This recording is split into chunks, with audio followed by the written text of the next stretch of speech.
আমরা শুরু করতে পারি। আপনি কোথা থেকে শুরু করবেন আপনার জীবনে? ছোটবেলা থেকে শুরু করব। ওকে, যখন পুরোপুরি বুঝি ভালো মন্দ তখন থেকেই। জি প্লিজ। ছোট থেকে আমি প্রচন্ড চঞ্চল ছিলাম। 7 বছর পর্যন্ত আমি গ্রামের বাড়িতেই ছিলাম দাদুর কাছে। দাদা ছিলেন আমাদের গ্রামের একজন ডক্টর। সকালবেলা যখন ঘুম থেকে উঠে দাদা ফার্মেসিতে যাবেন তখন আমাদের দুজনকে নিয়ে যেতেন। আমরা আর একটা ফুফাতো ভাই আছে, দুজনই। আর পুরো ফ্যামিলির মধ্যে আমরা 2টা ছেলে বাচ্চাই ছিলাম। তো আমাদের দুজনকে নিয়ে গিয়ে দেখা যেত যে গ্রামে যখন বনি হতো দোকানে তারপরেই নাস্তা খাওয়ানো হতো। আমরা এত দুষ্ট ছিলাম যে গরম চায়ের ভিতর রুটি দিয়ে তারপরে মুখে দিয়ে হা করে থাকতাম দুজনে। কেন? গরম ছিল আর আমরা তো নিজেরা ফু দিব না, দাদা আমাদেরকে ফু দিয়ে দেবে। ওকে। কারণ অনেক আদরের ছিলাম তো, দুজনকে সাইকেলে করে নিয়ে যেত, আবার সাইকেলে করে ঠিক স্কুলে যাওয়ার সময় দিয়ে যেত। আমি খুব চঞ্চল ছিলাম তো সবার আগে গাছ উঠতাম। ওকে। আমার ফুফাতো ভাইটা আমার থেকে 1 বছরের বড়, ও আমাকে সবসময় মারতো, তুমি আগে কেন গাছ উঠবে, তুমি মেয়ে মানুষ না, তুমি গাছে উঠবে না, আমি গাছে উঠবো। আর আমি গাছে ওঠার সাঁতারে খুব চঞ্চল।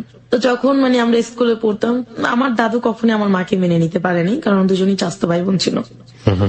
আমার দাদু সবসময় মায়ের একটা না একটা দোষ তার ছিল। আর সবচেয়ে বড় কথা, আমার বাবা বেকার ছিলেন, তারা পালিয়ে বিয়ে করেছে। ওকে। তো আমাকে আমার নানুদের ফ্যামিলি থেকে কেউই তেমন একটা লাইক করতেন না। আমি মনে হতো যেন তাদের একটা বোস। আর এট ফার্স্ট মেয়ে হয়েছি সেজন্য আরো বেশি পছন্দ করতেন। আর আমি খুব দাদুর পাগল ছিলাম। তো তুমি দাদু নানুর বাড়ি কি খুব পাশাপাশি ছিল? চাস্তো ভাই বোন তো পাড়ার উপর, এই পাড়ার উপর। ওকে। ওদের কথা থাকতো যে আমি দাদুকে রেখে কেন নানুদের কাছে চলে আসি না। ছোটবেলায় আপনার কোনো নাম ছিল? দুষ্টুমি করার জন্য দেখা যায় না একটু অন্য ব্যতিক্রম ধর্মে একটা নাম ধরে, কিংবা একটা কিছু খেপানোর জন্য? সময় মোটা ছিলাম তো, ছোটবেলাতে খুব মোটা। ওরা সবসময় দুষ্টুমি করে, হয় পাজি বলবে না ভেড়াডস বলবে। ভেড়াডস? ভেড়াডস কি জিনিস? আমাদের গ্রামের একটা কথা যে খুব মোটা হলে তাদেরকে এই নামটা দেওয়া হয়, ভেড়াডস। হ্যাঁ, ভেড়াডস। ওকে। তারপর মায়ের আদরটা খুব কম পেয়েছি আমি। তো অনেকভাবে যন্ত্রণার শিকার হয়েছে আমার আম্মা, আব্বার কাছ থেকে, দাদুর কাছ থেকে। ওইটার আমার বোঝাই না। আমার সবসময় চিন্তা থাকতো আমি কাকে কখন দুষ্টুমি করবো। আর ছোটবেলা থেকে চুলগুলো প্রচন্ড লম্বা ছিল, দাদু সবসময় মারতো আর চুলে তেল দিত। দাদু মানে হচ্ছে দাদির কথা বলছেন? হ্যাঁ, আমি দাদির কথা বলছি। ওকে। তো আমার মাও তেমন একটা আমাকে লাইক করতেন, কারণ আমি দাদুদের প্রচন্ড পাগল। তাদের কথা হচ্ছে নানুর পাগল হবা, সবকিছু পাবা। আমার নানুদের একটু অবস্থা ভালো ছিলেন। আর আমার ছোটবেলা থেকে একটা হিংসা ছিল, আমি মানুষেরটা কেন করবো। তো এক সময় আব্বু আম্মুকে রেখে ঢাকায় চলে আসে। ঢাকায় চলে আসার পরে আম্মুকে প্রচন্ড রকমের অত্যাচার করে, এটা সেটা বলে। আম্মু কারোর সাথে কথা বলে তাকে সন্দেহ করা হয়, বাবার বাড়িতে যেতে দেওয়া হয় না। যেরকম করতে করতে আমার আব্বু এখানে এট ফার্স্ট এসে বড় মামার বাসায় উঠছে। কি করতেন জানতাম না। তো একদিন আব্বু গ্রামের বাড়িতে যাওয়ার পরে কি নিয়ে ঝগড়া হয়েছে তাও শিওর না। আমি স্কুলে গিয়েছি। তো আমি স্কুলে যাওয়ার পরে রাস্তাতে যখন আসতেছি তখন দেখি আমার আম্মু আমার ছোট বোনটাকে নিয়ে চলে যাচ্ছে। তখন আপনারা 2 বোন? হ্যাঁ। ওকে। আমি জিজ্ঞাসা করলাম যে আম্মু তুমি কোথায় যাচ্ছ? আম্মু কোনো কথা না বলে বলছে ডাক্তারের কাছে যাচ্ছে। তো যতটুকু আমার মনে আছে, আমাদের মসজিদের বাড়ি, তো বাড়ির ভেতরেই মসজিদ। তো মসজিদের যে হুজুরটা ছিলেন সে আবার আমার মাকে মেয়ে বলতো। তাকে আমি ঘোলা দেখলাম না কি দেখলাম জানি না, তাকে দেখলাম বিল দিয়ে উঠে আসতেছে আর আম্মু রাস্তা দিয়ে যাচ্ছে। তো হয়তো বা আম্মুকে মারধর করেছে, কান্নাকাটি করতে করতে চলে গেছে, বাবার বাড়িতেও যায়নি। সেখান থেকে কোথায় গেছে আম্মু আমি জানি না। খুব সম্ভবত আমার দাদুরা যেটা বলতেন যে ইমাম আম্মুকে দিয়ে আসছে পর বিকেলে আবার আসছে আম্মু। ইমাম আম্মুকে দিয়ে আসছে? হ্যাঁ, এই জিনিসটা গ্রাম শুদ্ধ উঠে গেল। ইমামটা কি? মসজিদের যে নামাজ পড়েন তাকে ইমাম বলা হয়। ওকে। উনি সম্পর্কে কি ছিলেন আপনার মার? আমাদের বাড়ির হুজুর ছিলেন উনি হচ্ছেন বাড়ির হুজুর ছিলেন। হুজুর, আর আমার মাকে মেয়ের মতো ভালোবাসতেন। তো ওনাকে নিয়ে একটা কুৎসা রটনা হলো। ওই আমাকে না আবার প্রশ্ন করা হয়েছে কি তোমার আম্মু কার সাথে গেছে, আমি জানি না। প্রথম থেকে তো আম্মুকে মেয়ে মেয়ে করতেন, তো একটু সন্দেহ ছিল। আমাকে বলতেছে হুজুর আসেনি দুপুর বেলা। হুজুরকে তো আমি দেখছি আসতে, খুব চঞ্চল তো, সত্যি কথাটাই আগে বলতাম। সম্ভবত আম্মু তার সাথে গেছে। আর কোত্থেকে যেন কে বলেছে যে আম্মুকে আর তাকে আমাদের উপজেলার এক মিষ্টির দোকানে দেখছে। এই তো তাদের সন্দেহটা ক্লিয়ার হয়ে গেছে। তারা বলতেছে আম্মু চলে গেছে, কিন্তু আম্মু বিকেল বেলা আবার ফিরে আসছে। আব্বু যখন রাতে ফিরলো সেদিন আর কিছুই বলো না, আম্মুর সাথে খুব চিল্লাচিল্লি হলো। পরের দিনও কিছু হলো না। রাত্রে বেলা দেখা গেছে কি হঠাৎ করি না আম্মু প্রচন্ড কান্না করতেছে পাশের রুমে। তো আমি গেলাম, যা দেখি আমার আব্বু প্রচন্ড মারতেছে আমার আম্মুকে। দেখা গেছে প্রচন্ড মারতেছে, কেউ তাকে ধরে না। তো আম্মুকে মারতে মারতে বের করে দিছে ঘর থেকে। বের করে দেওয়ার পরে এখন আমরা তো পেছনে যাব, 2টা বোনই। কিন্তু এই ঘটনাটা আমার লাইফে আমি কোনোদিন ভুলবো না আর কি। আমার মাকে যখন বের করে দিলাম, আমার মা চিৎকার করে, এক গ্রামের মানুষ এক জায়গায় হয়ে গেল। তো আমার মাকে বের করে দেওয়া হলো, আমাদেরকে দেওয়া হলো না সাথে। তো আমার মা ওখান থেকে মানে এক মামা ছিলেন, আমি নামটা জানি না, আমাদের এলাকারই। তো ওই মামা মাকে নিয়ে নানু বাড়িতে ওঠে। নানু বাড়িতে ওঠার পর নানুর একটা বোরকা এক জোড়া স্যান্ডেল নিয়ে আমার মা শরীয়তপুর কোর্টে উঠে যায়, আমার উকিল নানার কাছে। ওখানে ওঠার পরে না আমার দাদুরা চিন্তা ভাবনা করছে একবারে তো গেছে, তো এখনই ডিভোর্স নিয়ে দেবো। ওকে। কিন্তু আমরা তো মামা করে প্রচন্ড কান্না করতেছিলাম রাত্রেবেলা। তো পরের দিন আমি মানে স্কুলে গেছি, অনেকে অনেক কথা বলছে, আমার ওগুলো তো সেন্সে ঢুকবেই না, আমি তো দুষ্টুমি করি। আম্মু যে চলে গেছে এই সেন্সটা আমার মাথায় নেই। আমাদের দুটো বোনকে দেখে আম্মু চলে গেছে। স্কুল থেকে আসছি পর দাদা শুয়ে আছে বিকালবেলা, ফুপিরা বলতেছে তোর আম্মু তো গেছে, আর আসতে হবে না, তোর আম্মু চলে গেছে, যাক তোরা আমাদের কাছে থাকবি। তা আমি বলছি হ্যাঁ থাকবো, যদি তোমরা আম্মুর মতো বকা না দাও। তো ওই 99 এই ঘটনাগুলো। তো এক সপ্তাহ পরে ওখানে গিয়ে আম্মুর একটা লোকের সাথে পরিচয় হয়, শাহজাহান খন্দকার, সুপ্রিম কোর্টের সম্ভবত মুহিরি কি ছিল আমি জানি না। ওনার সাথে পরিচয় হয়, ধর্মের ভাই ডাকে তাকে। তো আব্বু যখন আম্মুকে আনতে গেছে, আম্মু তাকে বললো তুমি তোমার হাজবেন্ডের সাথে চলে যাও, আর কোনো। কে আনতে গেছে তাকে? আমার আব্বু আনতে গেছে তাকে। আচ্ছা, কে বলছে চলে যাওয়ার কথা? ধর্মের ভাই শাহজাহান খন্দকার, উনি। আচ্ছা, তুমি তোমার হাজবেন্ডের সাথে চলে যাও, আমরা তোমাকে আবার নিয়ে আসবো। সেই কথা বলার পরে আব্বুর সাথে পরিচয় হয়, আমার উকিল নানাও তাকে সায় দিয়েছে যে যাও দেখো কি হয়। এই কথা বলার পরে আম্মু তো আসছে আব্বুর সাথে। আম্মু যখন আব্বুর সাথে চলে আসেন দাদা বাড়িতে, তখন আমরা দুই বোন দাদুর কাছে। উনি রাজি হলেন আসতে? উনি রাজি হয়েছে, কারণ আমার আব্বু কখনোই চাননি যে আমার আম্মু তাকে ছেড়ে চলে যাক, যেহেতু তাদের লাভ মেরেছে। তো আম্মু চলে আসছে, আসার পরে প্রচন্ড গ্যাঞ্জাম, মানে 2-3টা গ্রামের লোক এক জায়গায় হয়ে গেছে, আম্মুকে প্রচন্ড মারলো। কে মারলো? আমার দাদু। আমার দাদু আমার আম্মুকে মেরেছে, আমার দাদা আমার আব্বুকে মেরেছে। আমার দাদার একটাই ক্ষোভ ছিল যে তুই বউকে নিয়ে কেন ঢুকলি এখানে, যেহেতু তার কষ্ট হচ্ছে। আমার দাদা প্রচন্ড রকমের ভালো মানুষ ছিলেন, বলছে যেহেতু এখানে তোর এত কষ্ট, তুই কেন আসলি ওর সাথে, তুই কেন একেবারের জন্য চলে গেলি না। তা আমার মা তো আমাদেরকে ছেড়ে যাবেন না, আব্বাকেও ছেড়ে যাবে না, আব্বাও তাকে ছাড়বে না। তো পরে ওইখানে গ্যাঞ্জাম হওয়ার পরে আমরা আমার আব্বুর দাদু মানে আমার বড় মা পাশাপাশি রুম, তো আমরা ওখানে উঠি। ওঠার পর ওইটাও দাদু সহ্য হলো না, প্রচন্ড গ্যাঞ্জাম লাগাই দিছে, যাচ্ছে না কেন, চলে যাক। আব্বু তখন আম্মুকে রেখে ঢাকায় চলে গেলেন। গিয়ে আমার ওই মামা, যে আমার আম্মু ধর্মের ভাই ছিলেন, তার সাথে দেখা করলেন। সে একটা চাকরি দিয়ে দিল অ্যাডভোকেট আব্দুর রেজা খানের ওখানে, তার পিয়ন হিসেবে। ওখানে 1 মাসের বেতন পেয়ে আমাদেরকে বড় মার এখান থেকে ঢাকায় নিয়ে আসেন। জায়গাটার নাম আমার মনে নেই, আমাদের একটা মেসে উঠিয়েছে। ওখানে আমরা 1 সপ্তাহ থাকি। থাকার পরে আমার আব্বু আমাকে প্রচন্ড রকমের ভালোবাসতেন, মায়ের চেয়ে বেশি। ছোট বোনটাকে প্রচন্ড ভালোবাসতেন। তো ম্যাচে উঠিয়েছে, ওখান থেকে আমাদেরকে কি প্রবলেম হয়েছে জানি না, আমার বাবা আমাদেরকে সেকশন নিয়ে যান, সেকশন হাজারীবাগ সেকশন। এমন একটা পরিস্থিতিতে আমাদেরকে ওখানে উঠায় আমার মামার সাহায্যে। ওখানে গিয়ে মানে এরকম একটা পজিশন ছিল যে আমি কখনো এরকম ঘর দেখিনি। নিচে বাস ছিল, নিচে অজগর সাপ পানির ভিতরে। হ্যাঁ, মানে চিড়িয়াখানা নিয়ে গেল নাকি? না, হাজারীবাগে কোনো চিড়িয়াখানা নাই তো? না, এটা হচ্ছে একটা বস্তির মতো। নিচে অজগর সাপ, পাশে ট্যানারি, উপরে টঙের ঘরগুলো, চিকা ইঁদুর এটা সেটা। অজগর সাপ কিভাবে দেখলেন আপনি? খালটা ভরে অজগর সাপ ছিলেন, এজন্য মানে 1 তলা সমান উঁচু করে বাঁশ দিয়ে তারপর টঙের ঘরগুলো বানানো হয়েছে। অজগর সাপ সম্ভবত, যে সাপের বিষ নেই, মানে সাপ ছিলেন নিচে আর কি। সাপ ছিলেন মানে সাপকে আপনি সম্মান করে আপনি বলছেন? না, তো ওখানে যাওয়ার পরে 6 মাস পরে আমার খবর আসলো যে আমার দাদা মারা গেছে। আমি যেটা এখনো উপলব্ধি করি যে দুর্ঘটনার কথা শুনলে খুব দ্রুত কোথাও যাওয়া যায় না। আমরা লঞ্চে উঠলাম, মাঝপথে লঞ্চ নষ্ট হয়ে গেল। তারপরে যে বেবিতে উঠেছি, সেই বেবিটা অর্ধেক পথে নষ্ট হয়ে গেছে।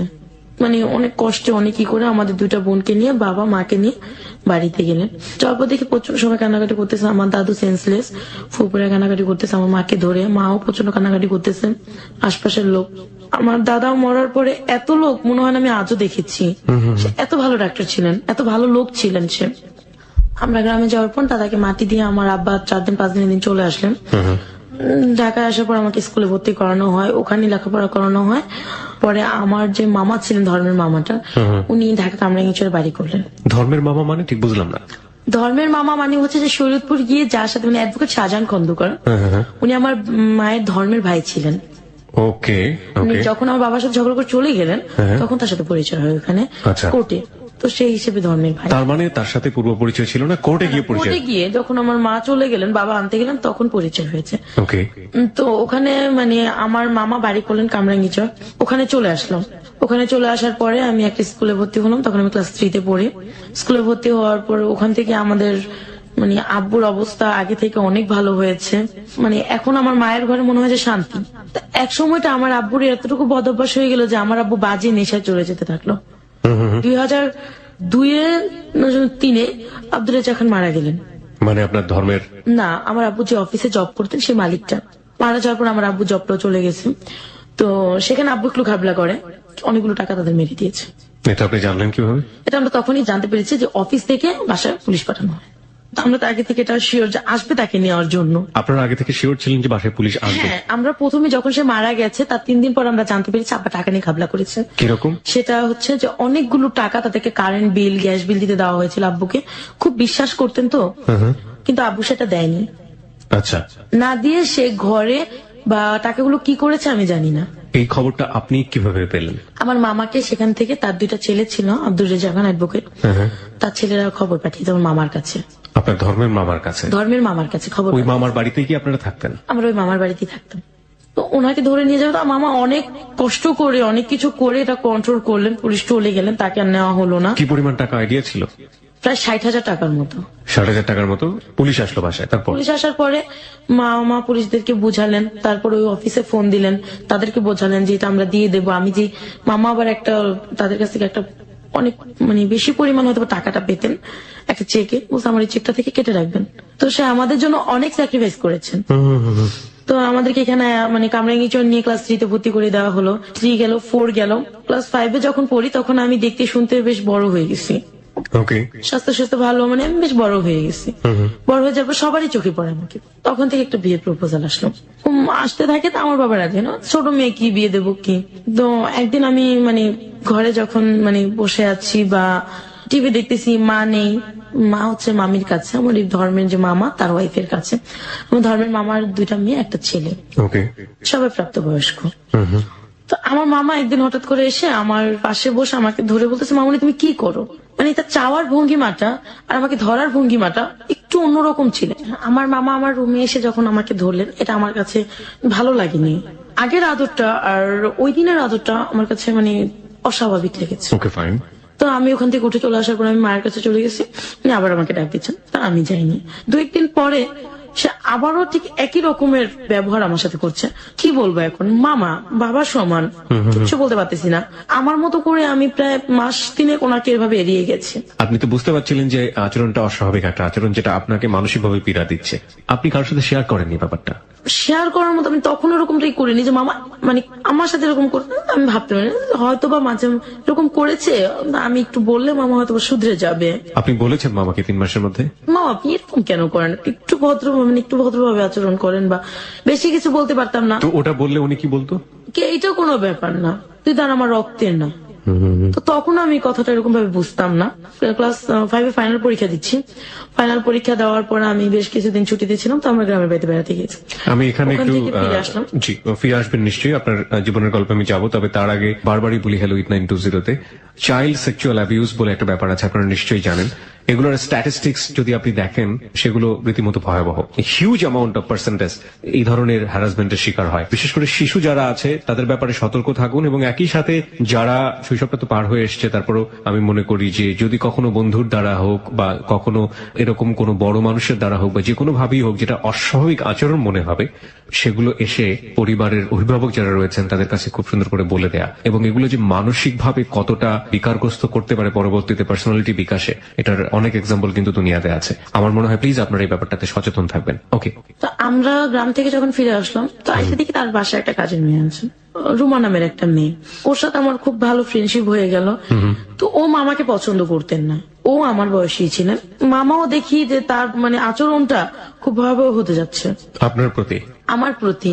এন্ড একই আচরণ আমি রুমার প্রতি দেখলাম আমার সামনে। তো তখন আমি আমার মাকে বললাম, মা মামা জানি কেমন কেমন করে। শোন, তুই তার মেয়ে আর সে আমার ভাই, সো তাকে তুই এরকম চোখে দেখবি কেন? আমি বলছি, মা এটা কোনো কথা না, আমি কিরকম চোখে দেখছি, সে রুমার সাথেও করে। তো বলতেছে, শোন রুমা খারাপ, ও একটা কাজের মোর সাথে কেন মিশবি?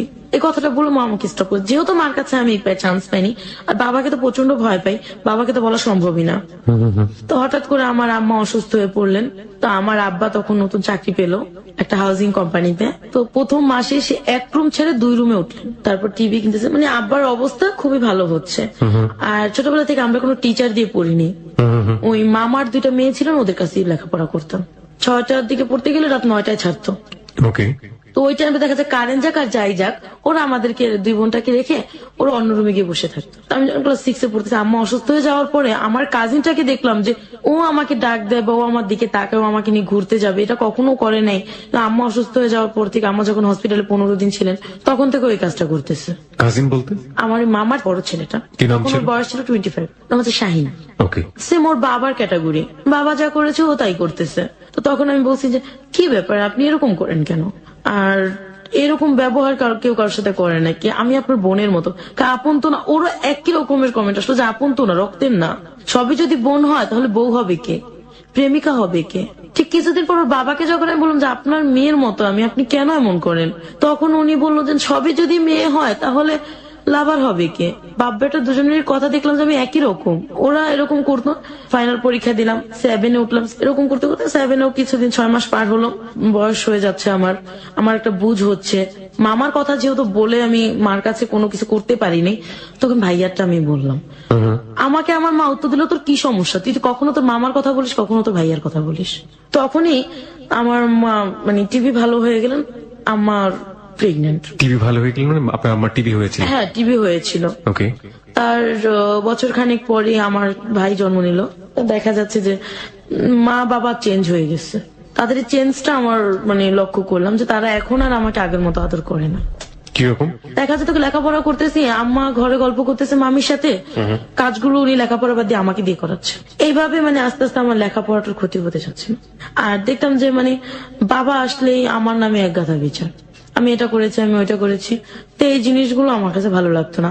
তখন না আমার কাছে মনে হচ্ছিল যে কেন এমন করে তারা, তাহলে আমি তাদের আপন না। ওইদিকে আমার কাজিন আমার সাথে ব্যবহার খারাপ করছে, তারপর মামার ব্যবহারটা অস্বাভাবিক। তো এর মানে এইভাবে করতে করতে বাবা মাকে আর বোঝাতে পারলাম না এগুলা। ওরা আর আমার এই সমস্যাগুলোকে মানে ফলো করতো না। আমার ফুপি খেয়াল করতেন। আমার খালামণি বাহির থেকে আসার পর খালামণিকে বলছে, খালাতো বোনটাকে বলছি।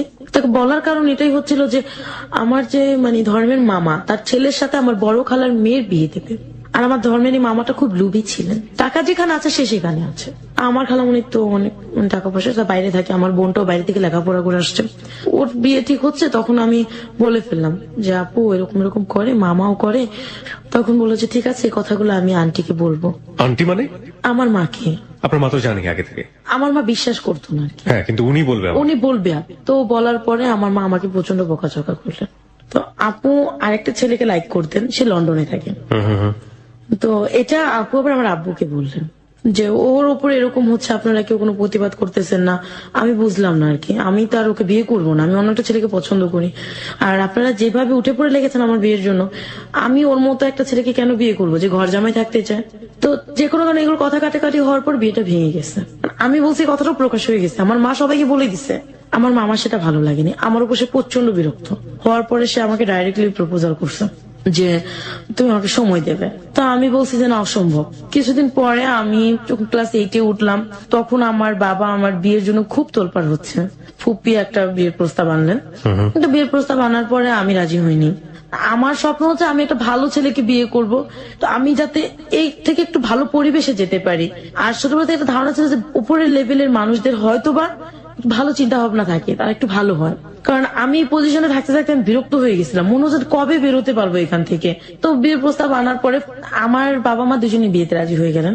ছেলে কি করতো? মোবাইল কোম্পানিতে জব করতেন, 8,000 টাকা স্যালারি ছিল। ওকে। তো বাবা মা বললো কি যে ও যেহেতু ডিগ্রি সেকেন্ড ইয়ার পড়তেছে, ডিগ্রি ফাইনাল দিলে ওকে ব্যাংকে অথবা কিছুতে চাকরি দিয়ে দেবো, সে তো অবস্থা ভালো হয়ে যাবে। আমি বিয়েতে রাজি হলাম। বিয়ের দিন রাত্রে যখন ওরা কাবিন করবে, তো শুনলাম যে যৌতুক নাকি তারা 2 লাখ টাকা যৌতুক চাচ্ছে। এটা নাকি তাদের গ্রামের প্রথা আছে যে দিতেই হবে। আমার বাবা কোনো মতে রাজি হননি। তারপরে অনেক ঘটমটর করে রাত 11টার দিকে ঠিক হলো যে না ঠিক আছে, ওরা কোনো যৌতুক নেবে না, বিয়েটা হবে। তো বিয়েটা হওয়ার পরে আমার হাজবেন্ড যেটা করলেন, প্রথম রাতে যখন আমাদেরকে রুমে দেওয়া হয় তখন সে আমার সাথে প্রচন্ড ঘটমটো করতেছে যে তোমার ফুপি বললো 2 লাখ টাকা দেবে, এখন না দেখ বিয়ের পর দেবে, তোমার বাবা মা কিছুতে রাজি হলেন না, এটা কেন হলো? আমার প্রচন্ড কষ্ট হলো। আমি জানি বিয়ের রাত্রটা খুব সুন্দর হয়, ভালো হয়, তো তার একটা ভালো ছেলের সাথে আমার বিয়ে হয়েছে। তো বিয়ের পরের দিন যথারীতি সে আমার সাথে প্রচন্ড রাগ, কথা বলে না। তৃতীয় দিনে একই অবস্থা গেল। চতুর্থ দিনও সে মানে বিভিন্ন মেয়েদের কথা আমার কাছে বলে, কাকে ভালোবাসতেন, কোথায় যেতেন, সবকিছু বলতেন, আর এই জিনিসগুলো আমার কাছে ভালো লাগতো না। তো এইভাবে যখন মাস খানেক কাটলো, পরে আমি জানতে পারলাম যে তার আমার ছোট ফুপির সাথে আগের একটা সম্পর্ক ছিল। কিভাবে জানলেন? এটা আমি জানতে পারছি আমার ফুপি আর আমার হাজবেন্ডের ব্যবহারে। ফুপি আমার হাজবেন্ডকে ভাইয়া বলতো, যেখানে তার জামাই হয়, মেয়ে জামাই। আমি তো তখনও শ্বশুর বাড়িতে যাইনি, কারণ আমি আমার বাবা মার কাছে বিচার দিলাম। আর আমার হাজবেন্ড দেখতাম যে প্রতি সপ্তাহে আমার ফুপিকে বাজার টাজার করে দিতেছে, যাইতেছে ওদের মেয়েদেরকে। তা আমি বললাম যে আমার বোনগুলা, আর একটা আমার ফুপুর হাজবেন্ড ছিল না, মারা গেছে, যে একটা বিধবা মানুষ, তাকে হেল্প করতেছে, ভালো কথা, আমি কিছুই বলতো না। পরে যখন দেখতাম যে তাদের সম্পর্কটা একদম আমার খোলাখুলি হয়ে গেল, আর আমি অনেকের মুখে শুনতাম ফুপুদের বাসায় যখন যেতাম যে ওর সাথে আগে থেকে সম্পর্ক, তোমাকে কেন বিয়ে দিচ্ছে? তো এই জিনিসটাতেই না আমার ভালো লাগতো না। বাবা মাকে এসে বলছি, ওনার কাছে জিজ্ঞেস করছে, উনি স্বীকার করছে। ফুপি কখনো স্বীকার করেনি, আমার হাজবেন্ড স্বীকার করছে, হ্যাঁ আগের একটা সম্পর্ক ছিল, এখন নাই। তো তখন থেকে একটা ঘেন্না। তো মাস 3 যাওয়ার পর আমাকে আমার শ্বশুর বাড়িতে নেওয়া হলো, খুলনা কয়রা থানায়, একদম গ্রাম। লেখাপড়া বন্ধ? হ্যাঁ, আমার লেখাপড়া বন্ধ হয়ে গেছে। কোন ক্লাসে থাকা অবস্থায়? এটা যখন আমি ক্লাস 10 উঠলাম। ওকে। তো শ্বশুর বাড়িতে যাওয়ার পরে পুরো ঠিক আমি ঘরের অবস্থা যেটুকু দেখলাম, দেখে মানে আমি কান্না করতেছি। সেদিন রাত্রে তারা ছিলেন 2 বোন 2 ভাই, আর তার মা, তার বাবা ছিলেন না। তারা 4 ভাই বোন মিলে ঝগড়া করতেছে, সাথে মা। কি কারণে করতেছে, কেন করতেছে তা আমি জানি না। তো এক পর্যায়ে ঝগড়ার মাঝে আমি শুনলাম যে তারা যৌতুক, আমার বিয়ের টাকাটা দেওয়া হয়নি, সেই জন্য ঝগড়া করতেছে। ওকে। মেয়ের সাথে একটা গয়নাও দিয়ে দেয়নি, এরকমই বলতে। আমার একজনকে বলতাম, দেখো তুমি তো জানো যে তারা কিছু দেবে না, তাহলে তুমি কেন আনলা আমাকে? দেনমোহর কত ছিল আপনার? 2 লাখ টাকা। ওকে। বলার সাথে সাথে আমার হাজবেন্ড আমাকে ঠাস করে একটা চর বসালো। তো ওই দিন রাতটা আমি সারা রাত কান্না করে কাটালাম। পরের দিন সকালে যখন আমি ঘুম থেকে উঠলাম, অনেক মানুষ নতুন বউ দেখতে এসে, যেটা গ্রামে যেরকমটা হয়। তো আমার শাশুড়ি সবার মাঝে আমাকে বলে উঠলো যে তোমার মা কি গয়না পাঠাইছে, একটু সবাইকে দেখাও। সে কিন্তু জানে আমার মা কিছু দেয়নি, আমি কোত্থেকে বের করব। তখন আমার ননাস, আমার যা, এরা সবাই আমাকে প্রচন্ড ধরনের কথা শোনালো। আর প্রথম দিনই আমাকে মাটির চুলায় খড়কুটা দিয়ে রান্না করতে দেওয়া হলো, আমাকে চাল বাটতে দেওয়া হয়েছে, যেটা আমার পক্ষে সম্ভব না। প্রচন্ড কান্না করতেছি, বাড়িতে ফোন দিয়েছি, মার সাথে কান্না করতেছি। বাড়িতে ফোন দেওয়াতে আমার হাজবেন্ড শুনে আমাকে প্রচন্ড মারলো আইসা। তো এক পর্যায়ে আমি সেন্সলেস হয়ে গেছি। আমি 3 দিন 4 রাত আমার হাজবেন্ডের বাড়িতে ছিলাম। পরের দিন সকালে আমি উঠে চলে আসছি, আমার ননাস আসছে, আমার হাজবেন্ড আসছে। আসার পর থেকে না আমার হাজবেন্ডের বিহেভিয়ার চেঞ্জ হয়ে গেছে। কোথায় আসলেন? ঢাকায় চলে আসলাম বাবা মার কাছে। প্রিয় শ্রোতা, একটা বিষয় খুব লক্ষ্য করবেন, আমরা এখনো গল্পের যে গভীরতায় সেখানে চলে যাচ্ছি ধীরে ধীরে।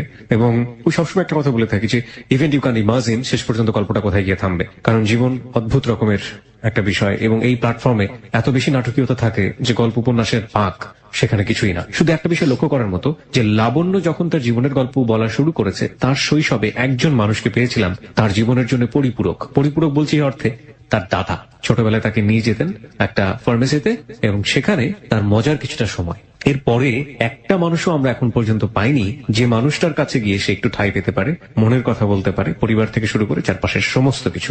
সংসার শুরু হয়েছে 14 বছর বয়সে, সেখানেও স্বামীকে আমরা দেখছি একটা বিরূপ পরিবেশের মধ্যে। এবং সবকিছু মিলিয়ে এটা কোন দিকে যাচ্ছে শেষ পর্যন্ত আমরা কোথাও জানি না। Let's see what happen. Okay, তারপর ঢাকায় আসার পরে দেখলাম যে আমার বাবা মার বিহেভিয়ার চেঞ্জ হয়ে গেছে। আমার হাজবেন্ডও না এরকম হয়ে গেছে, সে আর তার বোনের কাছে ফিরে যেতে চায় না। টোটালি বলতে গেলে একটা ঘর জামাই। আলটিমেটলি কি আপনার হাজবেন্ড বোনের বাড়িতে থাকতো? হ্যাঁ, বোন আর সে একসাথে ঢাকায় ভাড়া থাকতেন আর কি। ওকে। তো আমি এসে বাবা মার বিহেভিয়ার চেঞ্জ দেখে আমি বাবা মাকে বললাম, বাবা মা আমি আম্মা আমি আর ওখানে থাকতে পারবো না।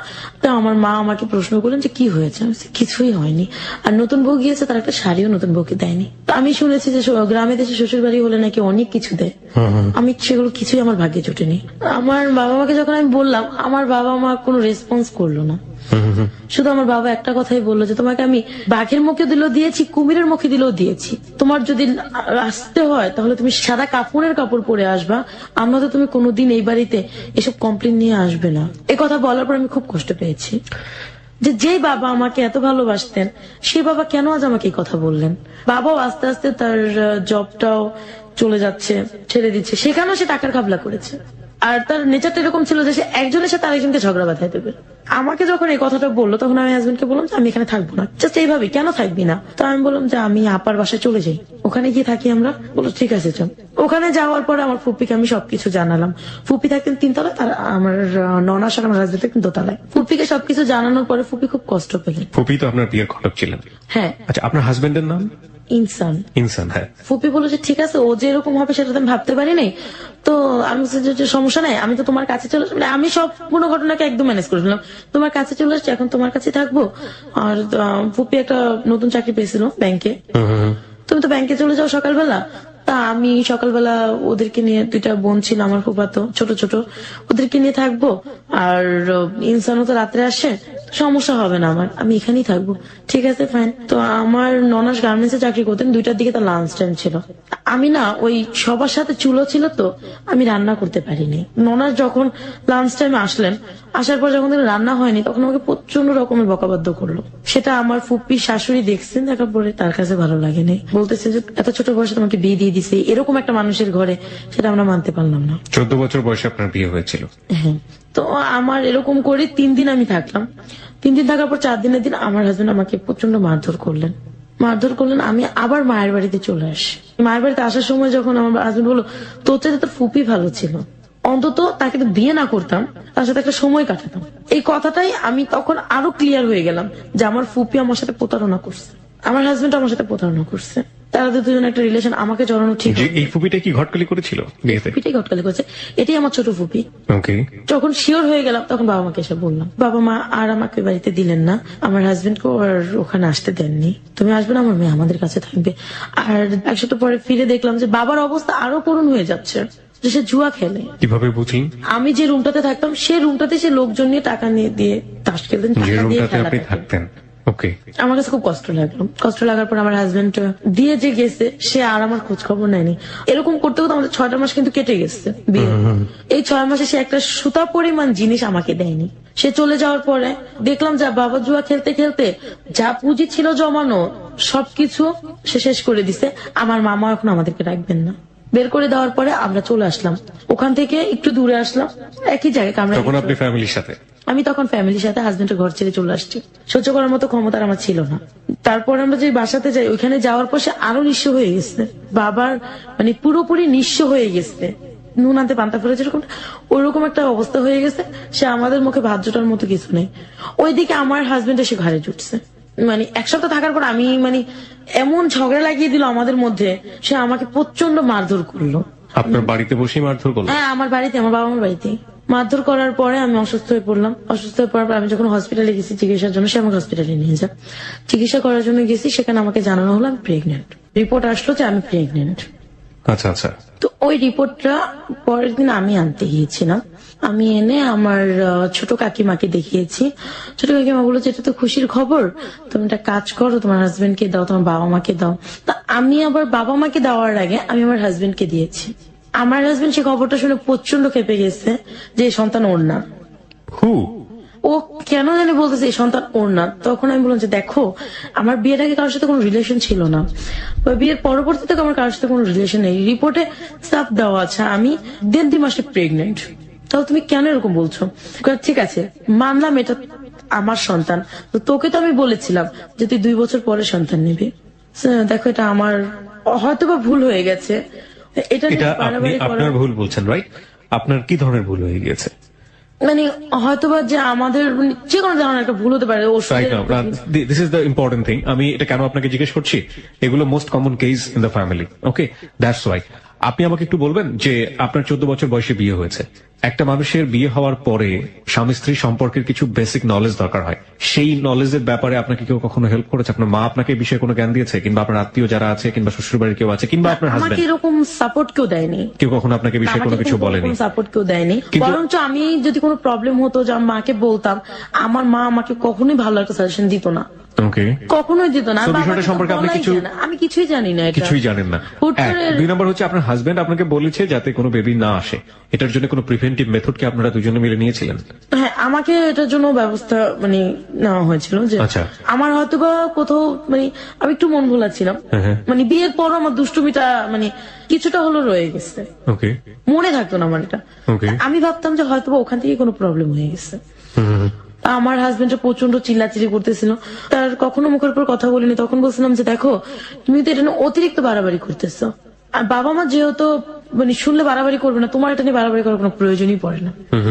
এই কথাটা বলাই ছিল আমার অন্যায়। সে আমাকে সাথে সাথে প্রচন্ড ধরনের তার যে বেল্ট ছিল, কোমরের বেল্ট, ওটাতে আমাকে প্রচন্ড ধরনের মারধর করে। এই বাচ্চা কেন নিলি তুই? আচ্ছা, সবসময় বলে যেতে জালস বাত, যখনই সে বলতো যেটা জালস বাত, তখন আমার মাথায় সেন্স আউট হয়ে যেত।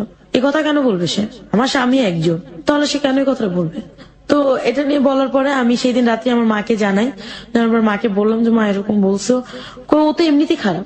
এরপর আর আমাকে সে কোনো কমেন্ট করে নাই যে কি করবো।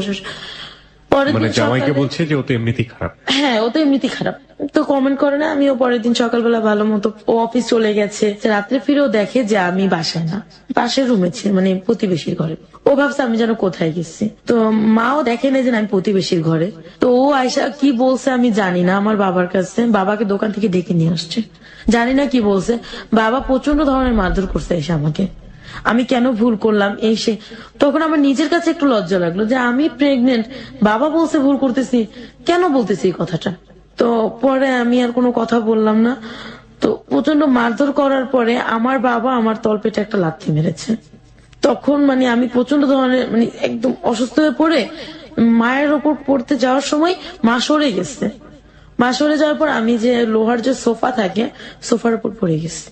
আপনার বাবা যে এই যে লাথিটা মারলো, উনি আপনাকে তার আগে গায়ে হাত তুলেছে? এর আগে বহুবার সে আমার গায়ে হাত না, তুলেছে, আমি যে বলতে আমার চাচ্ছি যে এই যে শাশুড়ি। লাথিটা কি উনি একদম চিন্তা করেই কাজটা করেছে? না, সে কি চিন্তা করছে আমি জানি না। সে মানে শুরুতে আমাকে কয়েকটা চড় থাপ্পড় এমন হতে মেরেছে। পারে যে লাথিটা মেরেছে এবং ইনসিডেন্টলি আপনার ওখানে লেগে গিয়েছে। আরেকটা হতে পারে যে না, আর সে তার চিন্তা ভাবনা- মানে অভ্যাসটা এরকম, সে রাগ করে যে কাকে কোথায় মারবে সে নিজেও জানে না। এটা যে মেয়ে না বউ সে বুঝবে না, ওই ব্যাপারটা এটা তার তার মাথায় বদ থাকে। অভ্যাস। এই ব্যাপারটা তার খেয়াল থাকে না। তো ওইখানে গিয়ে আমার পুরো বডিটা আমার ওই সোফার উপরই পড়লো। আরেকটা আঘাত পেলাম, একই সাথে দুইটা আঘাতে প্রচন্ড ব্লিডিং হচ্ছিল আমার ওই সময়টাতে।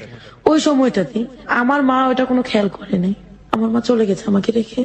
আমার ছোট কাকি মেজো কাকি খেয়াল করছে, যখন খেয়াল করছে তখন তারা আমাকে নিয়ে স্বাস্থ্য কেন্দ্র থাকে যেটা, আমার বাবা কোনো টাকা দেয়নি, হাজবেন্ডও কোনো টাকা দেয়নি, তারা আমাকে ওখানে নিয়ে ভর্তি করালো। ভর্তি করানোর পরে ওখান থেকে এই আসলো যে আমার বাচ্চাটা নষ্ট হয়ে গেছে। যখন আমি শুনলাম যে আমার বাচ্চাটা নষ্ট হয়ে গেছে, তখন আমার মানে দুনিয়া যেন কিছু বুঝি না, তারপরে যেন আমার মনে হলো যে জীবন থেকে কি যেন চলে গেল। প্রায় 1 সপ্তাহের মতো আমি না, আমার কোনো হুঁশ জ্ঞান নেই। কিন্তু আমার হাজবেন্ডের এতে কোনো রেসপন্স হয়নি যে না আমার বাচ্চাটা নষ্ট হয়ে গেছে, ও কষ্ট পেয়েছে, ওকে একটু সান্ত্বনা দেওয়া দরকার, বাবা মার একটু সান্ত্বনা দেওয়া দরকার। কারো কোনো রেসপন্স ছিল না। তো এভাবে আমার মাসখানেক চলে যাওয়ার পরে আমার ফ্যামিলিতে আবার আমার হাজবেন্ড গ্যাঞ্জাম লাগাই দিল। তো আমার ছোট ফুপি সবকিছু জানতে পারলো। ছোট ফুপির প্রতি আমার প্রচন্ড ঘৃণা যে কেন সে এমন করলো। তখন প্রতিশোধের জন্য আমি বলছি না, আমি ছোট ফুপি যার সাথে কথা বলে, যার সাথে প্রেম করে, আমি তার সাথে প্রেম করবো। বলার পরে আমি আর এরকম কিছু করলাম না। মাথায় ছিল এটা, আমার ছোট কাকিকে নিয়ে আমি প্ল্যানটা করছি। কি প্ল্যান ছিল? সে যার সাথে কথা বলে, আমার ছোট ফুপির হাজবেন্ড ছিল না, সে একটা ছেলের সাথে প্রেম করতো, ছোট পুপি। ছোট ফুপি। আর সে ছেলেটা অনেক টাকা পয়সা দিয়ে তাকে হেল্প করতো। তখন বললাম যে ও যার সাথে প্রেম করছে সে যেরকমই হোক না কেন আমি তার সাথে প্রেম করব। এটা কেন? আপনার প্রতিশোধ নেওয়ার জন্য? সে কেন আমার জীবনটা নষ্ট করে দিল? কেন আমার এতটুকু বয়সে আমি একটা বেবি হারাইছি? এরকম করার পরে আমার হাজবেন্ডের কোনো কারণে একটা ঝগড়া লেগে ও আমাকে ছেড়ে চলে গেছে। ও আর আমাকে ফোন দেয় না, আমার সাথে কোনো যোগাযোগ করে না, খোঁজ খবর নেয় না। বাবা মাও হেলা হেলা করে। আমি ঘরে সম্পূর্ণ কাজ টাজ করলো, আমার মায়ের চোখে কোনো ধরা পড়ে না। আমার মা বলে আমি আজ বেকার খাচ্ছি, এটা সেটা, মানে অনেক কিছু বলার পরে আমি এগুলো সহ্য করতে পারি না। তো আমি কি করবো, আমি একটা স্কুলে জব নিলাম, আবার ওপেনিং এ ভর্তি হই। Open University? করার জন্য ওপেনিং ইউনিভার্সিটিতে আমি ভর্তি হয়েছি। ওই স্কুলে জব করে খাচ্ছি, আমার হাজবেন্ড আসতেছে, আমি তাকে কোনো কথা বলি না। মানে আমার খালামণিও ফোন দিয়ে বলছে তাকে ছেড়ে দাও। তো ওই যে একটা ভূত মাথায় ঢুকছে, তাকে ছেড়ে দেবো, সে আমার বাচ্চাটাকে জালস বলছে। ওইদিকে আমার ফুপির ওই লাভারের সাথে আমি প্রেম করবো। স্কুলে জব নেওয়ার পরে আমার ফুপি একদিন আমার বাড়িতে বেড়াতে আসে। ফুপিকে আমি বুঝতে দিই না, তার প্রতি আমার রাগ ঘেন্না। ফুপিকে খুব সুন্দর করে কথাটা বলে এই ফুপি কথা বলতে, আমি ফুপি কার সাথে কথা বলো? বললে আমার বন্ধুর সাথে আমি একটু কথা বলবো। তো কথা বলার পর কণ্ঠটা সুন্দর, এটা ভেবে আমার মোবাইল থেকে তাকে আমি ফোন দিই। ফোন দিয়ে আমি পরিচয় দিলাম। ফার্স্টে তাকে আঙ্কেল বলতাম।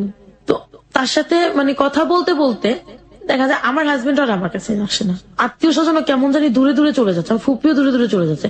তার সাথে কথা বলতেছি, কথা বলতে বলতে আমি এমন একটা পজিশন করছি যে ওই ছেলের সাথে, ছেলেটার নাম ছিল রাশেদ, রাশেদের সাথে আমার ফুপির কোনো রিলেশন নেই। এখন রাশেদ আমাকে ছাড়া কিচ্ছু বোঝে না। তো 6 মাস চলে গেল, আমার ম্যাট্রিকের 1 বছরের কোর্সটাও শেষ হয়ে গেল, 10-এ পড়তেছি। তো বাবা আমাকে বলতেছে এইভাবে যদি তুমি কাজ করো তাহলে তো আমাদের হচ্ছে না, তুমি কিছু একটা করো। সে কিছু করবে না, আমাকে কিছু একটা করতে বলছে। না আমি বলছি, আব্বু আমি কি করবো? তুমি চাকরি করো। আমি বিভিন্ন জায়গায় চাকরি খুঁজি, আমি তো লেখাপড়া জানি না, ম্যাট্রিক পাস করিনি, কে আমাকে চাকরি দিবে? একমাত্র গার্মেন্টস। আইসা বলো আব্বু একমাত্র গার্মেন্টস আছে, আমার বাবা সেটা করতে দেবে না আমাকে। আপনি তো স্কুলে জব করতেন। মানে ওটাতে বেতন হচ্ছে না, ওখানে 1200 টাকা বেতন পেতাম। সেজন্য আমি ভালো একটা চাকরি খুঁজতে গিয়েছিলাম। বিভিন্ন লোকের কাছে বিভিন্ন রকমের হ্যারাসমেন্ট হয়েছে আমি।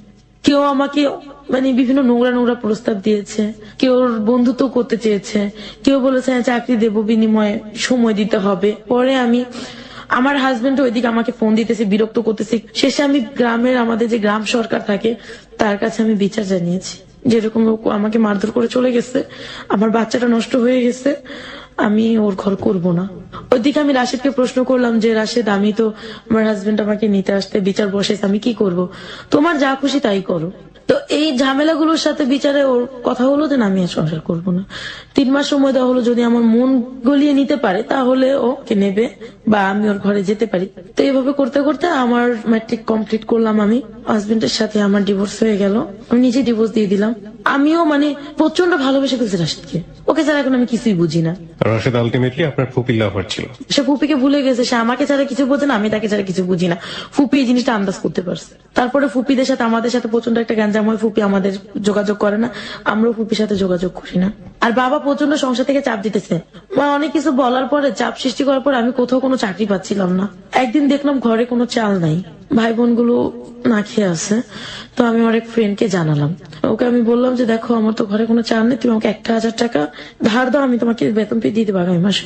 তোমার 1000 না, তোমার 1500 লাগলো না, কিন্তু তুমি আমাকে 1 ঘন্টা সময় দাও। কিরকম সময় দেবো তোমাকে? সে আমাকে একটা নোংরা প্রস্তাব দিল। তখন আমার এত কষ্ট হয়েছে যে বাসায় দেখছি ছোট ভাই বোন গুলো না খেয়ে আছে। বাসায় আসার পর পাশের ঘর থেকে আমি 100 টাকা ধার নিয়ে 1 কেজি চাল কিনছি, 0.5 কেজি আলু কিনছি, মরিচ কিনছি, ডাল কিনছি। ওরা সারাদিন না খাওয়া, রাত্রে খাইছে, সকালে খাইছে। তো এখন দেখি যে 1 কেজি চালে হয়নি, শেষ হয়ে গেছে। দুপুরে কি রান্না করবে? খুব কষ্ট হচ্ছে ওদের। আমার ভাইটা আমার কাছে এসে বলছে, আপু 2 টাকা দেয়, আমি টাকা দিতে পারতেছি না। বাবা কি করছে? বাবা কিছুই করতেছে না, বাবা জুয়া খেলতেছে। আপনার মা কিছু বলছেন? আমার মা বললে আমার মাকে মারধর করে মাকে। তো আমি চোখে দেখলাম অন্ধকার, দেয়ালে পিঠ থেকে গেছে, আমি ওর কথা রাজি হয়ে গেছি। কার কথা রাজি হয়েছেন? আমার এক ফ্রেন্ডের কথায়। কোন ফ্রেন্ড? ও ছিল মানে কোন এক হলের নেতা ছিল। তো ওকে, ওর সাথে আমার রাস্তায় একসময় পরিচয় হয়েছিল। আর রাশেদ যে আমার জীবনে ছিল, ও কোনো টাকা পয়সা দিত না তখন, আমিও চাইতাম না। তো ওর সাথে যে আমি ফোন দিলাম ওকে যে দেখো সোহাগ, আমি তোমার প্রপোজালে রাজি আছি, তবে 1000 টাকা না, মানে কোন অর্থে যেন। আমি তখন চিন্তা করলাম যে নিজের সম্মানটাই যেহেতু দেবো, তো 1000 টাকার বিনিময় কেন, আরো বেশিতে দেবো। এই সেন্সটা আমার মাথায় মানে কাজ করলো। তো আমি এই কথা বলার পর তুমি কত চাই? আমি 2000 টাকা চাই। আমি তোমাকে 2000 টাকা দেবো না, 1500 দেবো, তুমি রাজি আছো? ঠিক আছে রাজি আছি। ওর সাথে আমি গেলাম, ও কোন এক হোটেলে আমাকে নিয়ে গেছে। নিয়ে যাওয়ার পর ওকে আমি এখানে 1 ঘন্টা সময় দিছি, ওখান থেকে আমি চলে আসি। চলে আসার পরে ঘরে বাজার টাজার করি। সেই দিন রাত্রে সম্ভবত রাশেদ আমাকে রাস্তায় দেখছে, আমাকে ফোন দিচ্ছে, ফোন দিয়ে বলছে তুমি কোথায় আছো, এখন আমার সাথে দেখা করো। তো দেখা করো, ও আমাকে একটা মসজিদে নিয়ে ছুঁয়ে বলছে তোমার এখন থেকে ভরণ পোষণ যা আছে আমি গ্রহণ করব। আপনি তো রাশেদের কাছ থেকে হেল্প নিতে পারতেন, কেন নিলেন না? আমি কেন জানি ওর কাছ থেকে চাইনি। আর ও একদিন আমাকে একটা কথা বলছে যে মেয়েরা ছেলেদের কাছ থেকে টাকা খায় সে মেয়েরা ভালো হয় না। আমি ওর কাছে ভালো সাজার জন্য আমি আমার নিজের সম্মানটুকুকে বিক্রি করে দিচ্ছি একমাত্র বাবা মার ভাই বোনের শুধুমাত্র মুখে দুমুঠো ভাত দেওয়ার জন্য। সেই রাতে রাশেদ আমাকে একটা মসজিদে দাঁড় করাইয়া বলছে যে ও আমার সম্পূর্ণ ভরণ পোষণ দেবে, আমি কারোর সাথে ফোনে কথা বলতে পারবো না। আপনি রাশেদকে বলেছিলেন যে আপনার জীবনে এই ঘটনাটা ঘটে গেল কিছুক্ষণ আগে? না, ওর কাছ থেকে আমি লুকিয়ে গেছি। ও যা যা বললো আমি মেনে নিলাম। ও আমার বাবাকে ফোন দিল। তো বাবার সাথে রাশেদের সাথে আগে থেকে একটা পরিচয় ছিল। বাবাকে ও বলছে যে আমরা দুজন বিয়ে করে ফেলছি। তখন আমি মিথ্যে বললা কেন? মিথ্যে বলা ছাড়া কোনো কাজ নেই। ও এখন হাজবেন্ড হয়ে আমার বাড়িতে যাবে। তো আমি সবাইকে এসে বললাম যে আমার বিয়ে হয়ে গেছে, ডিভোর্স হয়ে গেছে, ওইদিকে এদিকে আমার বিয়ে হয়ে গেছে। পাড়ার প্রতি সবাই খুব খুশি হলো, মিষ্টি আনছি আমি। পরে আমার বাবা মা তো খুব খুশি, বাবার একটাই চিন্তা এত বড় লোকের ছেলে তার মানে ভালো হবে। তারপর থেকেই আমি আবার স্কুলে জবটা ছেড়ে দিয়েছি, ও আমাকে স্কুলে জবটা ছাড়িয়ে নিয়েছে, ও আমাকে হেল্প করতো। এরকম করে 6 মাস গেল, তো ওর বিনিময়ে আমার কাছে কিছুই চাইনি। তো কত টাকা করে দিত প্রতি মাসে? মানে ও বাজার করে দিত টোটালি একটা। আর আপনার বাবা এগুলো বসে বসে খেতেন? হ্যাঁ, বাবা এগুলো বসে বসে খেতেন। এরকম করে 6 মাস চলে গেল। রোজার ঈদ, এটা হচ্ছে 2010-এর ঘটনা। তো ও আমাকে সম্পূর্ণ মানে বাজার টাজার দেবে, হঠাৎ ওর সাথে আমার ঝগড়া লেগে গেছে। ও আমাকে এখন আর বাজার টাজার দেবে না, কি করব। তারপরে আমি রাস্তায় একদিন সোহাগের কাছে গেছি, সোহাগও আমাকে ফিরিয়ে দিয়েছে। ফিরিয়ে দেওয়ার পরে আমার মানে রাস্তায় বসে আমি চিৎকার করে কাঁদতেছিলাম। রাশিদকে বারবার ফোন দিচ্ছিলাম, ও আমার ফোন রিসিভ করতেছে না, কি করব। বাসায় ফিরে আসলাম, আসার পর দেখি যে দুপুরে যে খেয়েছে আমার ভাই বোন গুলো আর খায়নি। রাত্রে প্রতিবেশীর ঘর থেকে খাবার দিয়ে গেছে, সেটাও আমার বাবা খেয়েছে, ভাই বোনরা খেয়েছে, আমিও খেয়েছি। পরের দিন সকালবেলা রাশেদকে খুঁজতে বের হয়ে গেলাম। আমি আমার কামরাঙ্গি চর থেকে হেঁটে টিএসির মোড় গেলাম, সেখানে ওকে পেলাম না। বাংলা মোটর আসলাম, বাংলা মোটর ওকে আমি পাইনি। ওকে খুঁজতে খুঁজতে আমার বিকেল হয়ে গেছে, বিকেল পার হয়ে সন্ধ্যা হয়ে গেছে। সারাদিন কিন্তু ভাই বোন গুলো না খাওয়া। রাস্তায় বসে জগন্নাথ হলের ওখানে বসে বসে চিৎকার করে কাঁদতেছি, আমি কি করব এখন। এক মহিলা আমাকে দেখছে, দেখে বলছে আমু তুমি কান্না করো কেন, কি হয়েছে। আমার এরকম অবস্থা, আমি কি করব। তো পরে বলো আমার সাথে আমার বাসায় চলো। আমি বাসায় যাবো না, কারো আমার ওই যে মানে আগে তো টিভিতে দেখতাম বাসায় নিয়ে যেত, মেরে ফেলতো, ভয়টা ছিল আর কি। আমি কারো বাসায় যাবো না, আমার বাসায় গেলে তোমার ভালো হবে, তুমি চলো। একটা বিশ্বাস নিয়ে, একটা দুঃসাহস নিয়ে আমি ওনার বাসায় যাই। যার পর ও আমাকে বুঝালো, দেখো এইভাবে হবে না, তুমি কিছু করো। তুমি বাবা মাকে খাওয়াতে চাও? হ্যাঁ, আমার বাবা মা আমার কাছে সবকিছু, আমি খাওয়াবো তাদেরকে। ও আমাকে প্রস্তাব দিল যে আমার 3টা ফ্রেন্ড আছে, তুমি আমার 3টা ফ্রেন্ডকে সময় দিবা, তুমি আজ দিতে পারবে? আমি বলছি আমার টাকার দরকার, আমি যে কোনো মূল্যের বিনিময়ে আমি টাকা চাই, যে কোনো মূল্যের বিনিময় হোক আমি টাকা চাই, আমার টাকার দরকার, আমাকে আপনি প্লিজ ধার হলেও দেন। ধারকে আজকালকার জমানায় কেউ কাউকে দেয় না, তোমার মানে দেহর বিনিময়ে তুমি টাকা নিতে পারো। তারপর ওনার 2টা ফ্রেন্ডকে ফোন দিলেন, একজনকে লাইনে পায়নি, 2জনকে পেয়েছে, 3জনের কথা বলছে। তো ওদেরকে আমি 1 ঘন্টা 1 ঘন্টা করে 2 ঘন্টা সময় দেওয়া। উনি আমাকে প্রথম দিন দিলেন 2000 টাকা। আমি ওগুলো নিয়ে বাসায় আসছি, আসার পরে বাবা আমাকে বাজার টাজার করে দিছি, খাইছি। সেই দিন রাত্রে আমার বাবা আমাকে বলছে এত রাত কেন করছো, কোথায় গেছো, এটা সেটা বলে আমার বাবা আমাকে মারছে। তখন আমি মাকে বললাম তোমাদের জন্য কষ্ট করব, ঘরে এসে মারও খাবো, এটা তো হয় না। তো মা আর কিছু বললেন না। তো পরের দিন উনি আমার ফোন নাম্বার রেখে দিচ্ছে। 1 সপ্তাহ পরে আবার আমাকে ফোন দিছে এই ভদ্রমহিলা। এই ভদ্রমহিলা তুমি তো একদিন চলে গেলে আর ফোন দিলে না, খোঁজ না। আমি ওই টাকা থেকে হয়ে যাবে না, তোমার আরো টাকার দরকার। আমি কিভাবে হয়, এর ভিতরে রাশেদ আমার কোনো খোঁজ খবর নেয়নি। আমি আপনাকে খুব, আমার মনের ভিতরে কোশ্চেনটা ঘুরছিল, আমার মনে হয় যে প্রশ্নটা করা উচিত। হ্যাঁ, আমি প্রশ্নটা করছি এইভাবে। প্রথম কথা হচ্ছে যে আপনি কি কাজ করছেন সেটার চাইতে আমি বরং কেন করছেন সেদিকে থাকতে চাই। হ্যাঁ, 1। 2 নম্বর হচ্ছে যে আপনি তো নিজেও জানেন, কারণ আপনি যে ফ্যামিলিতে বড় হয়েছেন, এটা কত নিকৃষ্ট ধরনের কাজ। হ্যাঁ, কতটা বাধ্য হলে একটা মানুষ এই কাজটা করে সেটা আমরা দেখেছি। এই কাজটা করে যখন আপনি পয়সাটা পেতেন, সামান্য ডালের পয়সা, ভাতের পয়সা, হ্যাঁ, কোন রকম ভাই বোনের মুখে তুলে দেওয়ার মতো একটা পয়সা, ওরা যখন এই খাবারটা খেত বা আপনি যখন খেতেন, আপনার ফিলটা কি হতো? আমি যখন এই কাজটা করতাম, আমি যখন বের হতাম, তখন আমার মনে হয় যে আমি কোনো মানুষের ভিতরে পড়ি না, আমি একটা জঘন্য ধরনের মেয়ে, আমি নষ্ট হয়ে গেছি। যে জিনিসটা আমি সবসময় আমার হাজবেন্ডের মুখে শুনতাম। তো পরবর্তীতে এই কাজটা আমি করবো আমি কোনোদিন ভাবি নাই। আর ওই খাবারটা যেন আমার গলা দিয়ে নামতো না। কিন্তু মা শেষে বুঝতে পারতো যে এই কাজটা আমি কেন করলাম, অন্য কোনো কাজ করতে পারতাম। তখন চিন্তা করতাম যে অন্য কোনো কাজ করলে তো ওরা আমাকে রোজ টাকা দেবে না, হয়তো আজকে আমি জয়েন করছি 1 মাস পর আমাকে টাকা দেবে, কোনো মালিক আমাকে অ্যাডভান্স কিছু টাকা দেবে না, যেটা দিয়ে মাস চলবো।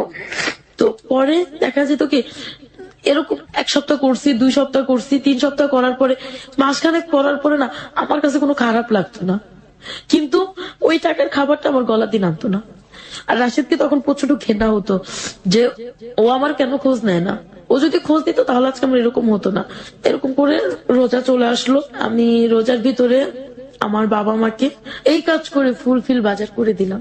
ঈদ কাটলো, ছোট ভাই বোন গুলোকে কাপড় দিচ্ছি।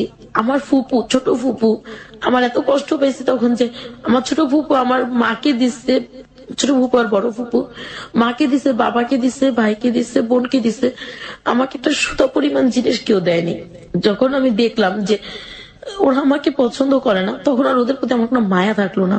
তো ঈদের দিন রাশিদ আমাকে ফোন দিছে, ফোন দেওয়ার পরেও বলতেছে কেমন আছো? আমি কি তুমি যেমন রেখেছো ঠিক সেরকমই আছি, না মরে বেঁচে আছি। তো ও বললো যে এভাবে কথা বলতেছো কেন? আমি কি না, তুমি যে একটা ব্যক্তিকে রেখে গেছো, জানো আমার বাবা কাজ করে না, আমার টাকা খায়, তোমারটা খেয়েছে, তো তুমি কিভাবে এভাবে চলে গেলে আমাকে রেখে? ও আমাকে বললো যে ঠিক আছে, সবকিছু ঠিক হয়ে যাবে। ঈদের দিন রাত্রে ও বলতেছে যে তুমি একটা কাজ করো, তুমি আমার সাথে দেখা করো। কখন দেখা করবো? রাতে দেখা করো। বিকেলে ওই মহিলা আমাকে ফোন দিছে যে লাবণ্য তুমি একটু আসবা। কেন? আমার দুটা ফ্রেন্ড আসছে, তুমি যাদের সাথে বসো তারাই আসছে, ঈদের দিন তোমাকে দেখতে চায়। তো আমার তো কোনো রকমের ই নেই, আমি চলে গেছি। আমি কিন্তু পুরোনো কাপড় পরে গেছি, কারণ আমি ঈদে কোনো কাপড় নিই। মানে তখন আমার হাজবেন্ড আমাকে 6 মাসে কিছু দেয়নি, বাবা মাও কিছু দেয়নি। ওই যে শাড়িগুলো বিয়ের আগে কিনছি বা বাঁশ শাড়িগুলো, নতুন শাড়িগুলো, ওগুলো পরতাম। তো আমি যাওয়ার পরে ওনারা আমাকে 2 ঘন্টা রাখলো। 2 ঘন্টা রাখার পর আমাকে 3000 টাকা দিচ্ছে। ওরা বাইরে খেলো আমাকে নিয়ে। আমি ওদিকে রাশিদকে ফোন দিচ্ছি, রাশিদ ফোন রিসিভ করে না। 8টার দিকে প্রচন্ড বৃষ্টি হচ্ছিল, ওই বৃষ্টিতে ভিজে ভিজে ওকে আমি পুরো টিএসসি খুঁজছি, রমনা খুঁজেছি, ওকে আমি পাইনি। ও আমাকে রাত 10টার সময় ফোন দিচ্ছে, তুমি কোথায়? বাসায়। তুমি আমার সাথে দেখা করতে আসতো না, এটা বলে প্রচন্ড ঝগড়া করতেছে আমার সাথে। পরে আমি আচ্ছা ঠিক আছে, আমার ভুল হয়ে গেছে। পরে ফোন রেখে ছোট ভাই বলতেছে আপু শিশু পার্কে ঘুরতে যাবো। আর আমি আমার ছোট ভাই বোনদেরকে বাবা যে দেয় না সে অভাবটা বুঝতে দিতাম না। যেভাবেই হোক আমি ওদের সবাইকে বুঝায় রাখতাম যে না টাকা পয়সা আছে, খেতে পারবি, চলতে পারবি। তো আমার ওদেরকে নিয়ে আমি শিশু পার্কে ঘুরতে গেলাম। 3000 টাকা ছিল, তো 1000 টাকা খরচা হয়ে গেল ওদের যাওয়া আসা না। ও আমাকে রাশিদ আমাকে ফোন দিল, বললো চলো আজকে আমার এক ফ্রেন্ডের বাড়িতে যাবো। ঠিক আছে যাবো। ফ্রেন্ডের কে কে আছে? মা আছে, ভাই আছে, বোন আছে, সবাই আছে। কিছুর জন্য যাবো, ওরা আমার বউকে দেখতে চাইছে। ঠিক আছে যাবো। ঠিক আছে, রাত 8টায় আমাদেরকে বাসায় দিয়ে আসার পরে আমি ওর সাথে দেখা করলাম, সম্ভবত গুলিস্তান গিয়ে। ওর বাড়ি কি গুলিস্তানে ছিল? ওর বাড়ি মগবাজার। ওকে, আপনি বলছিলেন যে রমনাতে খুঁজছেন, টিএসসিতে খুঁজছেন, এই জায়গাগুলোতে আপনি কেন বুঝতেন? ও এখানেই থাকতো, সারাদিন এখানে বেশিরভাগ সময় এখানে সময় কাটাতো বন্ধুদের সাথে। Okay. আর ও আমাকে বলছে ঈদের দিন রাত্রে ওইখানে থাকবে। ওকে, পরে আমি ওর সাথে গুলিস্তান দেখা করতে গেছি, যা দেখি ওর এক ফ্রেন্ড আছে এখানে, পরিচয় করাই দিল, ওর নাম কালাম। ওর বাড়িতে আমরা বেড়াতে যাবো। ঠিক আছে চলো। বাড়িটা ছিল ভুলতা গাউসিয়া। যাওয়ার পরে দেখলাম যে খুব অন্ধকার, খুব একটা গ্রাম, বিল চারপাশে, ওখানে নিয়ে যাচ্ছে কোনা কোনা দিয়ে, এই দিয়ে ঢুকালো কোথায় বাড়ির পেছন দিয়ে। তো কি ব্যাপার, বাড়ির পেছন দিয়ে ঢুকলাম, ও একটা নতুন বাড়ি করছে, গেট করা হয়নি, টিন দিয়ে লাগিয়ে রাখছে। এটা আসলে টিন দিয়ে লাগানো ছিল। দরজা খুলছে, আমি কেউ তো নাই এখানে, এক রুম, একটা বিলের ভিতরে এক রুম। তো আমার কোনো না ভয় ছিল না, ও ছিল সাথে। আপনি ওকে লাভ করতেন সেই সময়টাতে এবং পুরো ওকে আমি পুরো লাভ দোস্ত। করতাম, আপনি যেই কাজের মধ্যে জড়িয়ে গেছেন এই এটা কি কথাটা আমি ওকে বলিনি। ও কি বুঝতেও পারেনি? ও বুঝতেও পারেনি, ওকে আমি বলতাম না, ও বুঝতে পারেনি। ও কারণ জিজ্ঞেস করেনি যে এই আপনার- মাসটা ও আমাকে সময় দেয়নি। না, কিন্তু ওর তো সন্দেহ হওয়া বা জিজ্ঞেস করার একটা ব্যাপার ছিল যে টাকাগুলো কোথা থেকে কিছু আসছে। জিজ্ঞাসা করে নাই। ও বলছে বাজার করছে, আমি কি কোন রকম করেছি, মিথ্যে বলেছে আমার সাথে। আপনার ফ্যামিলি বুঝতো না যে এই আমার কাজগুলো? মা বুঝতে পেরেছিল, পরে আমাকে জিজ্ঞাসা করছে তুই এত টাকা করতে গেলে, আমি মার কাছে স্বীকার করছে। মা কি বলেছিল? মা কোনো কথা বলেনি, মা নিস্তব্ধ হয়েছিল। বাবা বুঝতো না? বাবা বুঝতো না। আমার বাবা এক কথা মোট কথা বলতে গেলে ও ছিল টাকার, ও টাকার জন্য সব করতে পারে, শুধু পারে না মেয়ে আর বউকে বেচতে। তো আমি যখন ওর সাথে গেলাম, তারপর ও আমাকে বলতেছে কি দেখো ওর ফ্যামিলির কেউ নাই, তো তোমাকে মিথ্যে বলে এখানে আনছি। তখন বাজে রাত 11টা। তখন রাশিদের সাথে ওর বন্ধুর বাড়িতে গেলাম, ও আমাকে বললো দেখো তোমাকে মিথ্যে বলে এখানে এনেছি, ওর কোনো বাবা মা থাকে না, ওর এটা বাড়ি করছে নতুন, তো আমরা দুজন একাই থাকবো। ভালো কথা, আমরা একাই থাকবো, সমস্যা নেই। আধা ঘন্টা পরে মানে ও আইসা, মানে ও আমাকে ওখানে গিয়ে ও আমাকে ইউজ করে। তারপরে আধা ঘন্টা পরে ও আমাকে বলতেছে একটা কথা বলি, তুমি রাগ করো না। কি কথা? আমার বন্ধু তোমাকে চায়। হোয়াট? হ্যাঁ, ওর বন্ধু আমাকে চায়, নয়তোবা ও একটা গ্যাঞ্জাম করবে। মানেটা কি? মানেটা হচ্ছে এটা ওদের কন্ট্রাক্ট ছিল যে যাকে নিয়ে যাবে দুইজনে মিলেই ভোগ করবে। কিন্তু আমি যখন চিল্লাচিল্লি করলাম এই করলাম, তখন বলছে আমাকে একবার ওকে একটা সুযোগ দাও। তখন আমি বলছি, কোনো মতেই না, আমি চলে যাবো এখান থেকে।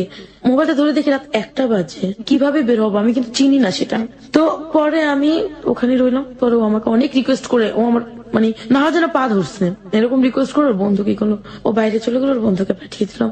ওর বন্ধুকে আমি পা পর্যন্ত ধরছি যে ভাইয়া আমি আপনার বন্ধুর ওয়াইফ, আপনি এইভাবে আমাকে ভোগ করতে পারেন না। তাতে আমার কি, আমার তো আপন কেউ না।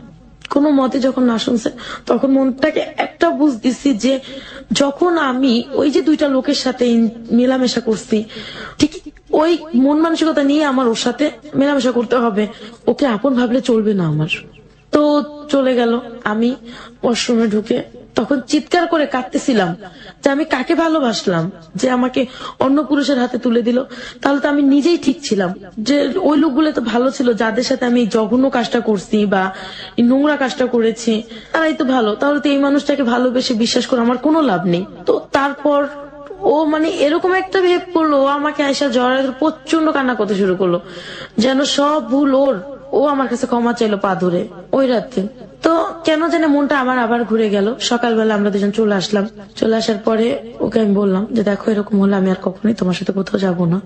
বাই দ্য ওয়ে, আপনি যেভাবে রাত কাটালেন, আপনার ফ্যামিলি আপনাকে কিভাবে নিল? আমার ফ্যামিলি থেকেও বলে গেছে যে আমরা বেড়াতে যাচ্ছি। আপনার ফ্যামিলি তো জানে যে আলটিমেটলি আপনারা বিবাহিত? হ্যাঁ। ওকে। তো আমি বাসায় ঢুকলাম। এখন আমার বাবা এই আমাদের বিয়ের কথাটা আমাদের গ্রাম সরকারের কাছে জানায় দিচ্ছে। জানায় দেওয়ার পর আমার গ্রাম সরকার আসছে, কাকে বিয়ে করেছে মামুনি দেখি একটু। তখন আমার গ্রাম সরকার একটা দিল যে উঠায় দেবো। এখন উনি আমার বাবার এখন লোভ হচ্ছে যে এখন যদি উঠায় দেই 50,000 টাকা খরচা করলে আমি 1 লাখ টাকা পাবো। কিভাবে? অনুষ্ঠান করলে টাকা উঠবে, ওকে, সবাই গিফট দিবে। গিফট দেবে, আর আমার আত্মীয় স্বজন তো বিশাল বড় লোক। বাই দ্য ওয়ে, এখানে গ্রাম সরকার বলতে আপনি কাকে বোঝাচ্ছেন? ওই চরটা তো একটা গ্রামের মতো ছিল, হ্যাঁ। তো ওখানে এক চেয়ারম্যান মেম্বারের পরে একজন গ্রাম সরকার থাকতো। যে কোনো বিচার আগে গ্রাম সরকারের কাছে যেত, তারপরে মেম্বার, তারপরে চেয়ারম্যানের কাছে যেত। আচ্ছা আচ্ছা। তো তাকে বলার পরে সে বললো যে রাশেদকে বলো তোমার এই এলাকায় তোমাকে আধা কাটার উপর হলো 1 কাঠা জমি কিনে দিতে হবে আমার মেয়েকে। রাশেদকে বললো এটা? হ্যাঁ, তুমি যে আমার মেয়েকে বিয়ে করবা, তোমার ফ্যামিলি যে আমার মেয়েকে নেবে। বিয়ে তো করেই ফেলেছেন, বিয়ে করার প্রসঙ্গ আসবে কেন? মানে উঠায় দেবে আর কি। আচ্ছা। বা তোমার ফ্যামিলি যে ওকে নিচ্ছে, এখনো তো ফ্যামিলি জানে না, তোর ফ্যামিলি যখন জানবে তখন কি গ্রহণ করবে, যদি না করে তাহলে আমার মেয়ে কোথায় যাবে। তার মানে তুমি আমার মেয়েকে এখানে একটা বাড়ির উপরে 1 কাঠা জমি কিনে দিবা, সে একতলাই হোক 3 সিটি থাক, সেটা বড় কথা না। কোথায় এটা? এটাও চরের মধ্যে হবে, কামরাঙ্গীর চরে। কামরাঙ্গি চরই হবে এটা। তখন ও বললো ঠিক আছে আমি করব।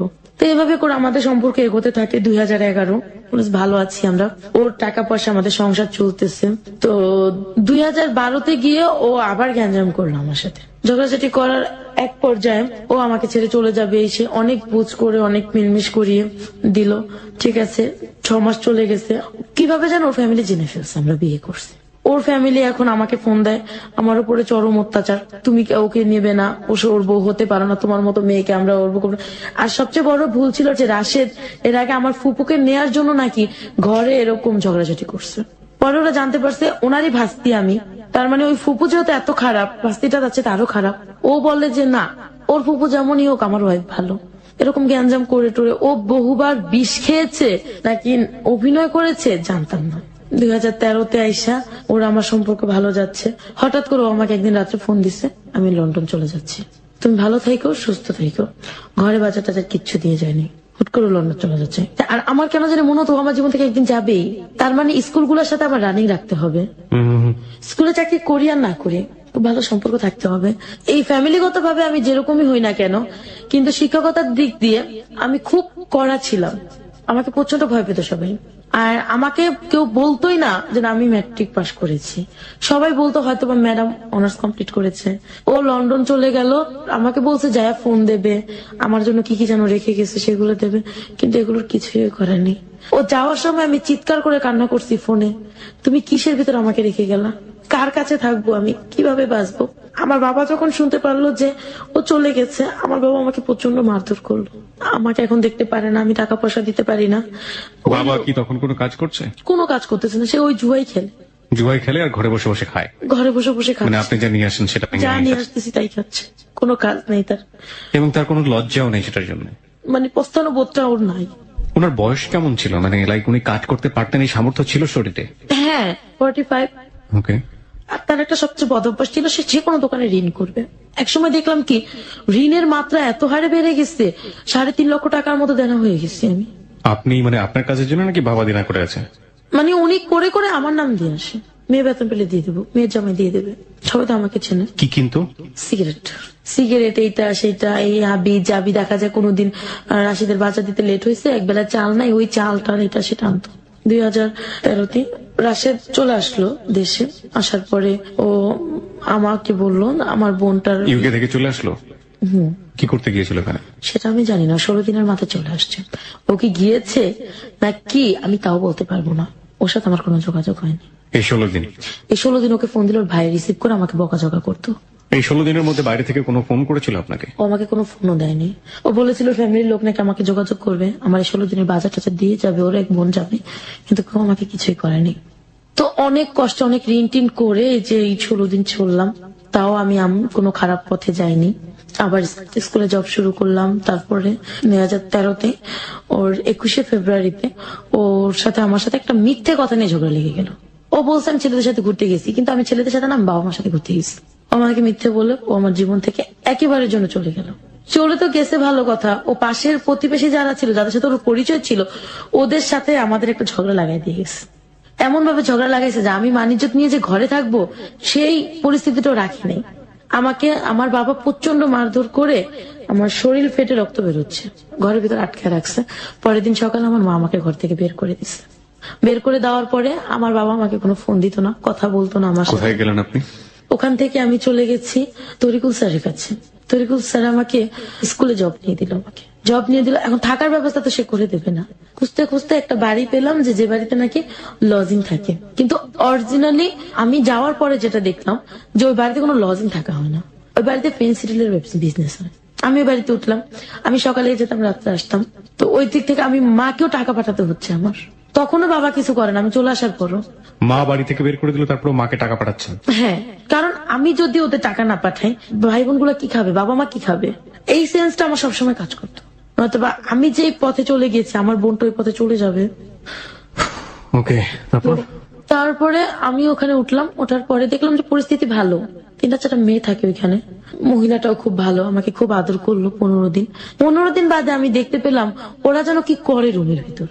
ওনার যে 2টা ছেলে ছিল আর ছেলের একটা বন্ধু ছিল, তারপর একটা ছেলে থাকতো এখানে। 4টা রুম ছিল। তো একটা রুম আমি 2টা মেয়েকে নিয়ে থাকতাম, আর একটা রুম স্বামী স্ত্রী থাকতাম, আর একটা রুম গেস্ট রুম ছিল, আর একটা ছেলেরা বন্ধু নিয়ে থাকতাম। তা আমি প্রথম এগুলো খেয়াল করতাম না, কারণ আমি সকালে যেতাম, বিকেলে আসতাম, আমি স্কুলে জব করতেছি, টিউশনি করতেছি। তো ওদের এই জিনিসগুলো আমি 15-16 দিন পরে খেয়াল করি যে ওই মেয়েরা ওই গেস্ট রুমটার ভিতরে কি করে।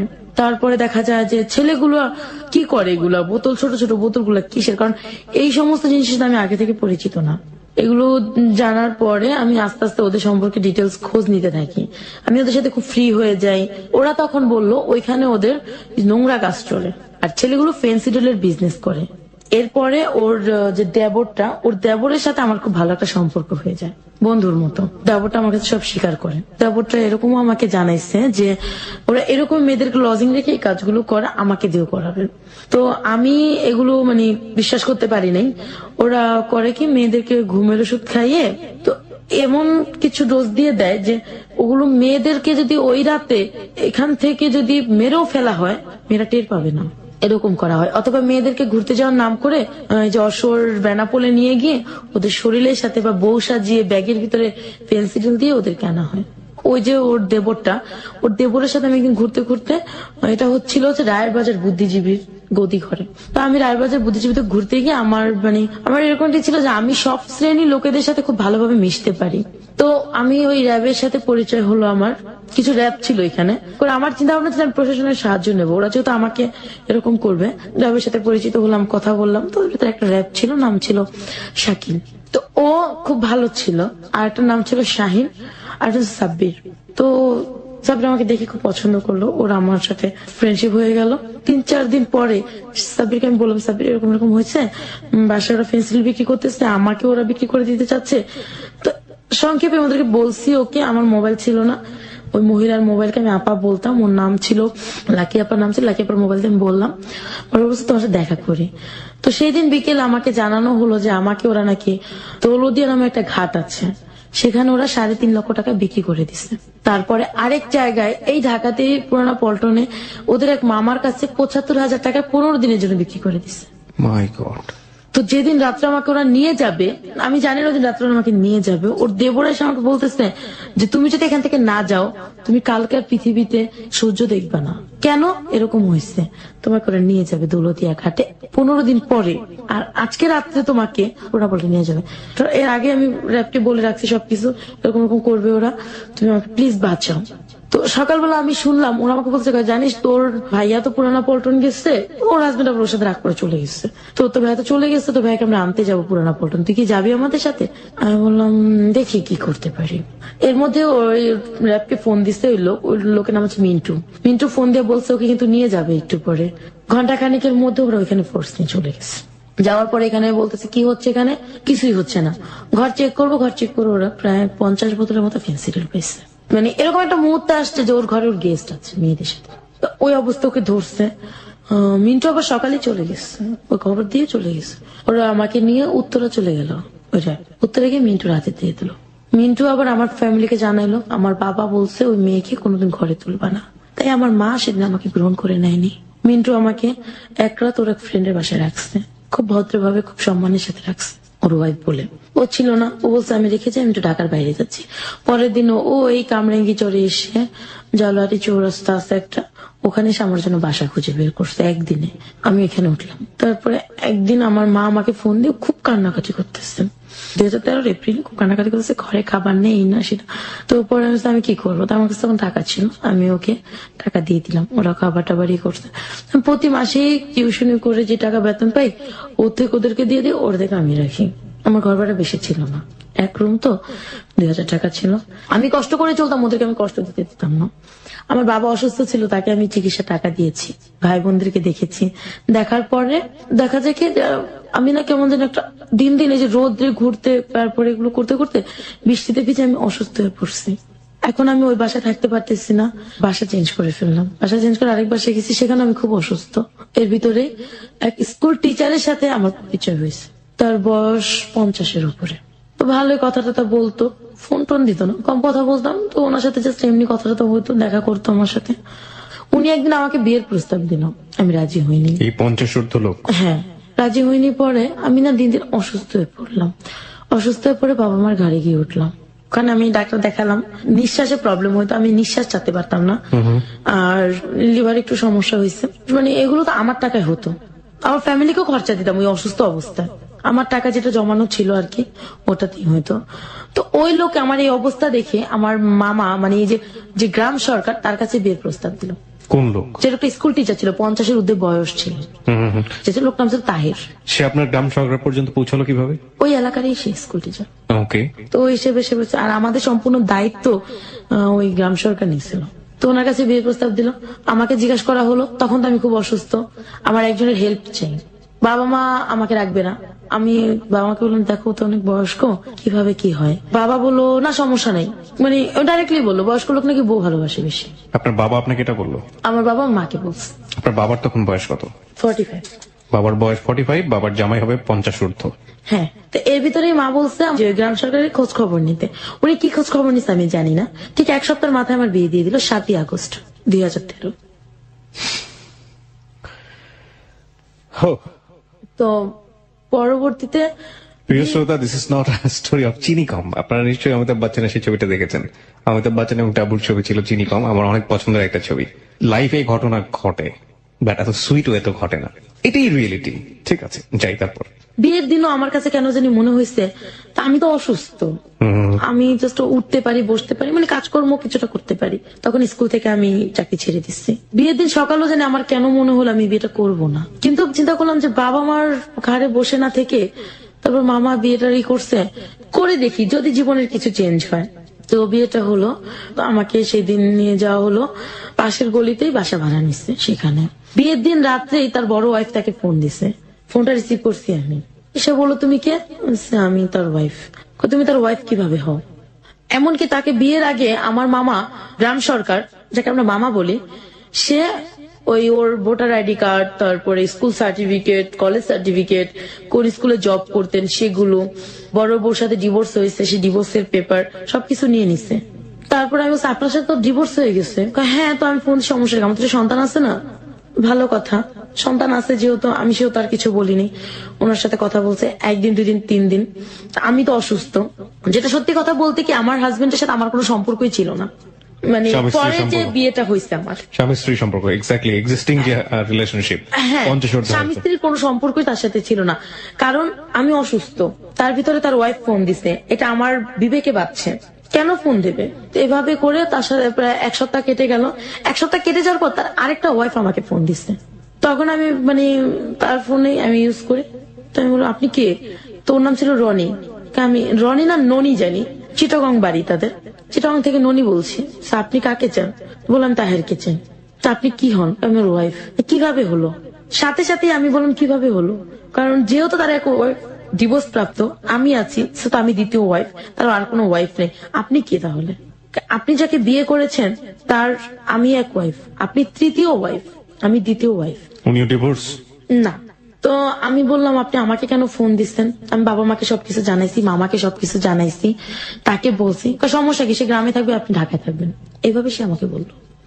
আমি এভাবে ঘর করতে পারবো না, যেহেতু মানে আপনার সাথে আমার সাথে স্বামী স্ত্রীর কোনো সম্পর্ক নাই, সেহেতু আপনার সাথে আমি ঘর করতে পারছি না। নামমাত্র স্বামী স্ত্রী?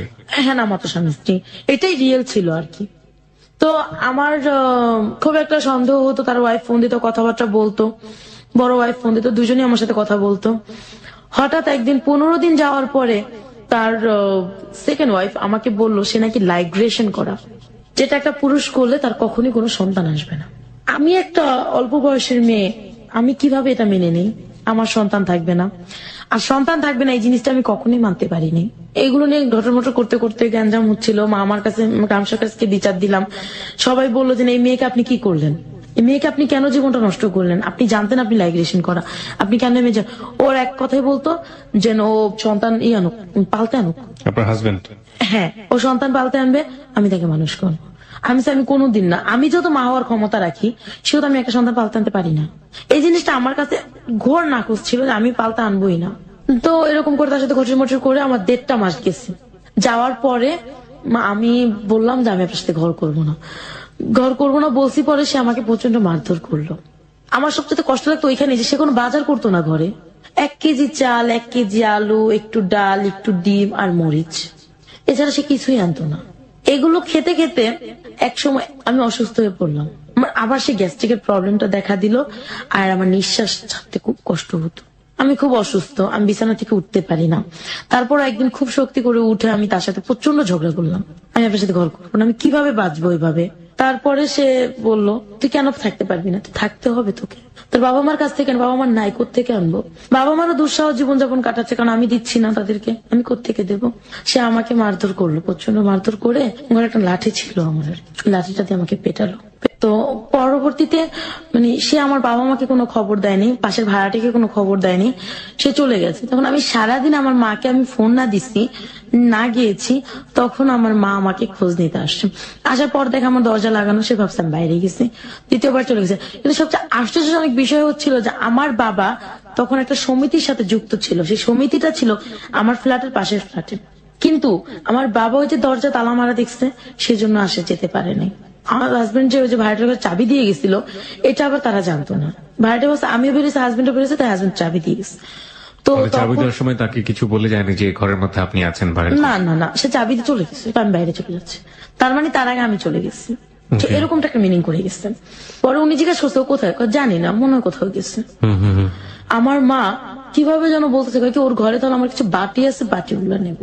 আমি তার আগের দিন সারাদিনে না খাওয়া, সে বাইরে গিয়ে খেয়ে আসতো, আমার জন্য খাবার আনতো না।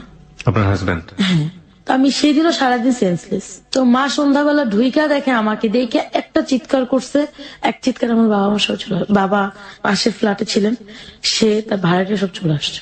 আসার পর ওইখানে আমাকে সুস্থ করে আমাকে ওইখান থেকে বাড়ি নিয়ে যায়। এরপর আর কোনো দিন, মানে ওই দিন থেকে সেপ্টেম্বর অক্টোবর থেকে এই পর্যন্ত আমার হাজবেন্ডের সাথে আমার আর কোনো যোগাযোগ হয়নি। তার মানে কাকতালীয় ভাবে সেদিন যদি আপনার রুমে আপনার মা না ঢুকতেন তাহলে আপনি ওখানে মারা যেতেন? নিহত পেত ওখানে। এরপর আমাকে বাসায় নিয়ে গেছে, আমার চিকিৎসা করাইছে।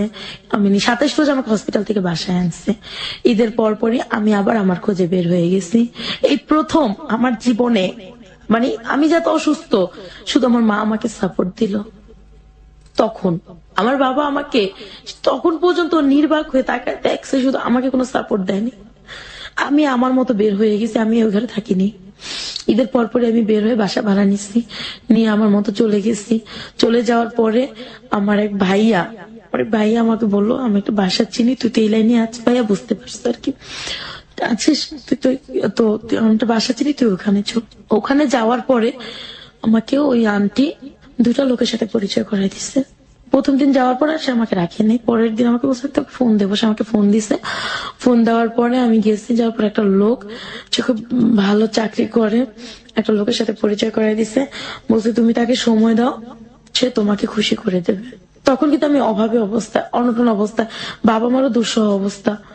বাবা মা যে সমিতির সাথে আছে, বাবা সেই সমিতি টাকা আটকে গেছে, ঘরে চাল নেই, মা ফোন দিয়ে কান্নাকাটি করছে।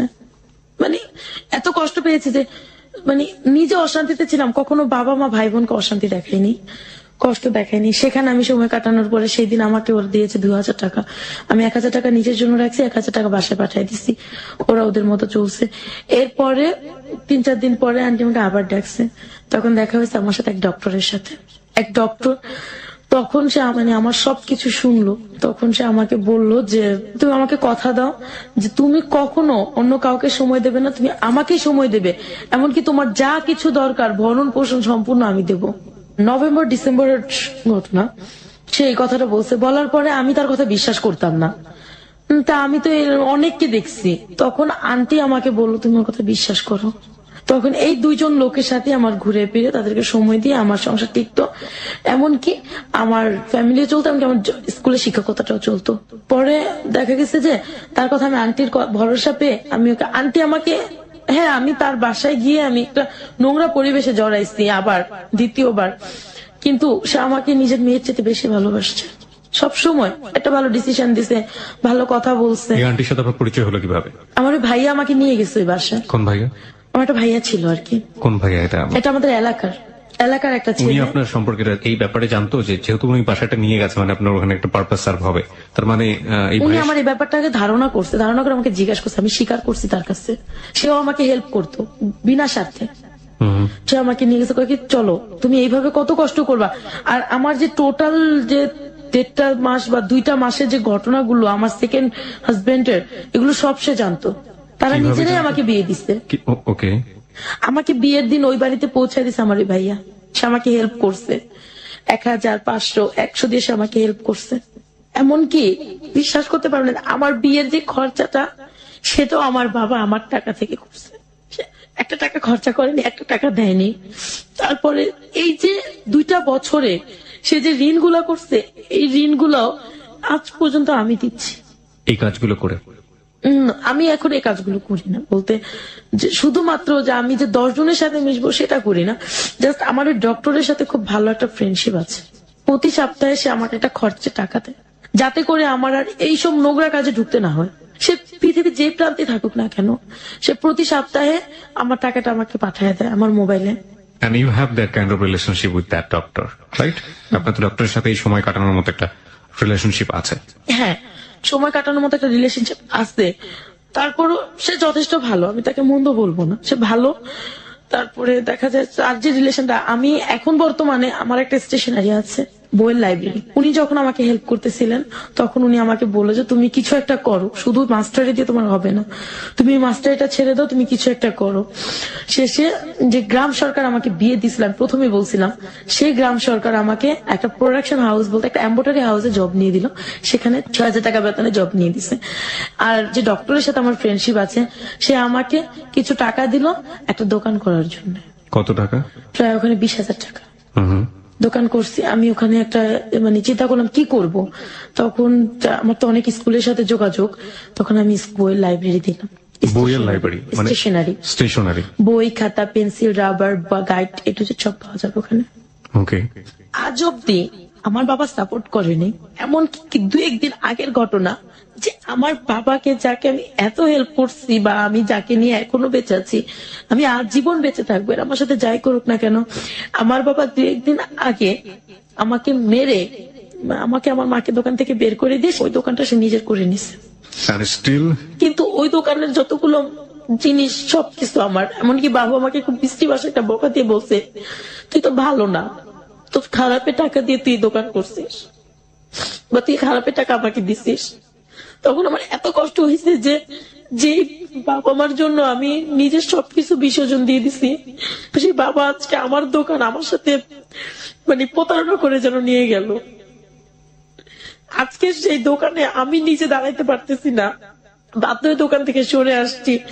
যে সে বলতেছে এই সবকিছু আমার, তোর কিছুই নাই এখানে। আমি যে তাকে 2-2.5 বছর দেখলাম, তাদের সংসারটাকে চালালাম, নিজে কষ্ট করলাম, এর কিছুই আমার বাবা স্বীকার করে না এখন। আর আমাকে যা তা বলে যে আমি ভালো না, আমি খারাপ। আমি খারাপ হয়েছি শুধুমাত্র এই ফ্যামিলিটাকে বাঁচানোর জন্য, শুধুমাত্র 2 মুঠো ভাত দেওয়ার জন্য। কি করবো না, তোমার বোনটা নষ্ট হয়ে যাবে, ভাইটা বকাইটা হয়ে যাবে, মার কারখানায় চাকরি করতে হবে, আমার এত কিছু হয়ে গেছে। আমার মাকে আমি কখনো বাইরে কাজ করতে দেইনি, আমার বোনকে আমি কখনো বলি নাই তুমি একটা টিউশনি করো, কিচ্ছু করে না ওরা, আমি চালাই। আর আজকে মানে 3টা বছর আমার বাবা বসে খাইছে, মানে আমার সংসারেই ছিল। এখন যে দোকানটা আছে সে এখন ওই দোকানেই করে, আমার সাথে সে টোটালি যোগাযোগ বন্ধ করে দিচ্ছে। সে এখন আমার দোকান চালায়, সে তা দিয়ে সে নিজে চলে। আর আমি একটা প্রোডাকশন হাউসে জব করে মা বাবা ভাই বোন সবাই কিনে চলতেছি।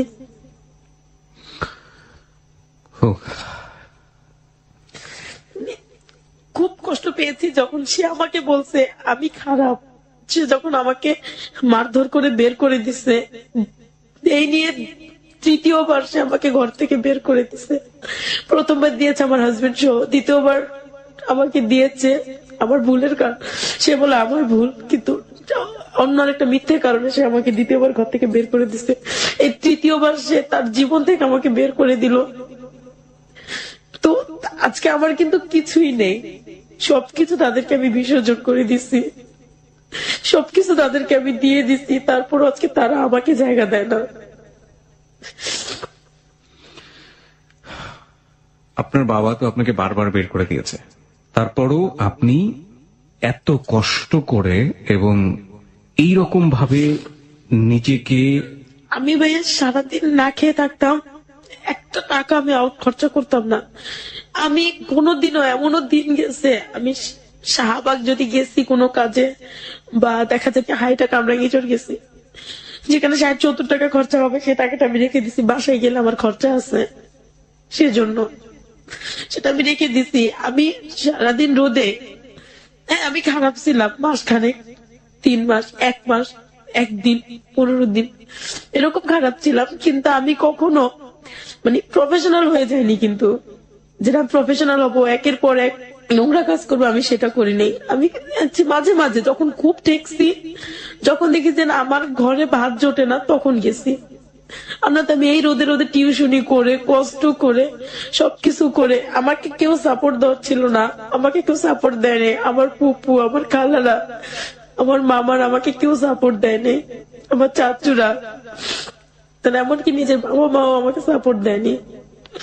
কিন্তু আমার আজকে আমি স্বীকার করতে বাধ্য যে আমার এত কিছুর পরও আমার মা আমার সাথে আছে, আমার মা তার স্বামী ছেড়ে আমার সাথে আছে।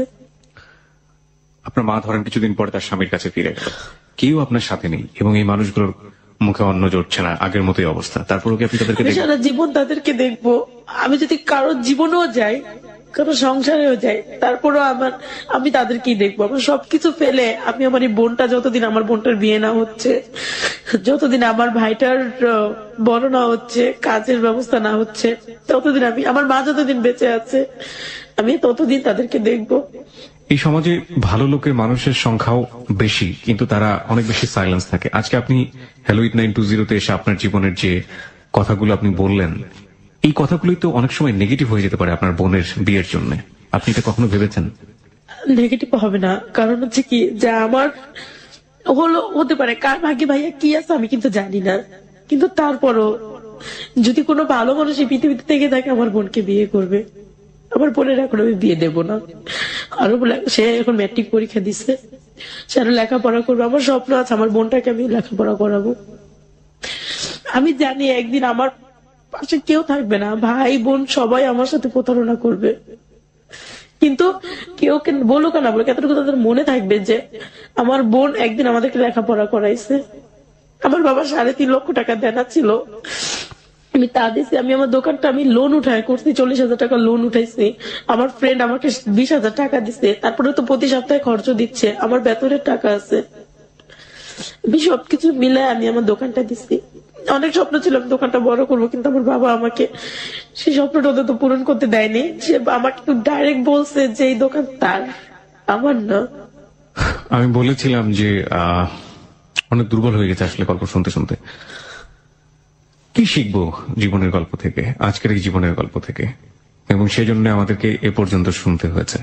তার বাবা কি ভূমিকা পালন করেছে, চারপাশের পরিবেশ কি ভূমিকা পালন করেছে, তার পরিবার কি ভূমিকা পালন করেছে, এগুলো নিয়ে আমরা প্রশ্ন করি না, নাই বা করি, ঠিক আছে, এগুলো নিয়ে আমরা আলোচনার জায়গাতে নাই বা গেলাম।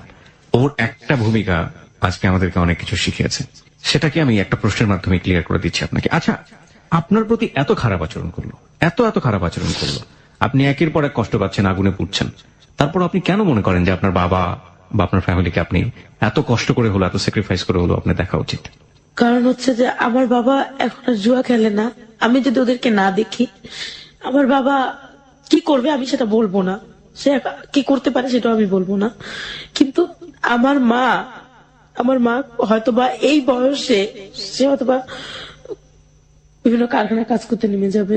আমার বোনটা হয়তোবা টাকার জন্য আমার বোনটাকে চাপ দেওয়া হবে, আমার মতো আমাকে যেরকম আমার বাবা দিয়েছে যে তুমি এত বড় হয়েছে তুমি কেন বেকার করে বসে খাও, তো হয়তোবা চাপ দেওয়া হবে। কিন্তু আমার বোনটা তখন দেখা যাবে কি কোনো পথ পাবে না, আমার মতো এরকম হয়ে যাবে। আমি চাই না আমার বোনটা হোক, আমি চাই না আমার ছোট ভাইটা টাকার জন্য সন্ত্রাসী হোক, আমার ছোট ভাইটা বখাটে রাস্তার ছেলে হোক, কেউ ওকে খারাপ ভাষায় বকা দেখ যে তুই বখাটে ছেলে, তুই খারাপ, বা আমার বোনটাকে বকা দেখতেও আমি কিচ্ছু চাই না। আমি চাই ওরা সবসময় সুখে থাকবে, সবসময় ভালো থাকবে।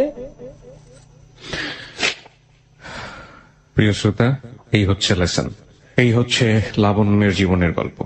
রবীন্দ্রনাথের শেষের কবিতার লাবণ্য নয়, একেবারে এই সমাজের প্রান্তিক সমাজের খেটে খাওয়া এবং সমাজ যাকে তার নামের যে অর্থ বা মাধুর্য, সেই মাধুর্যের মতো করে বড় করতে পারে না, সেই রকম একজন লাবণ্য, তার জীবনের গল্প। কোনো কমেন্টসই করতে চাই না, কারণ আপনারা যারা শুনছেন তারা প্রত্যেকেই নিজের জায়গাটা থেকে প্রচন্ড রকমের বিজ্ঞ।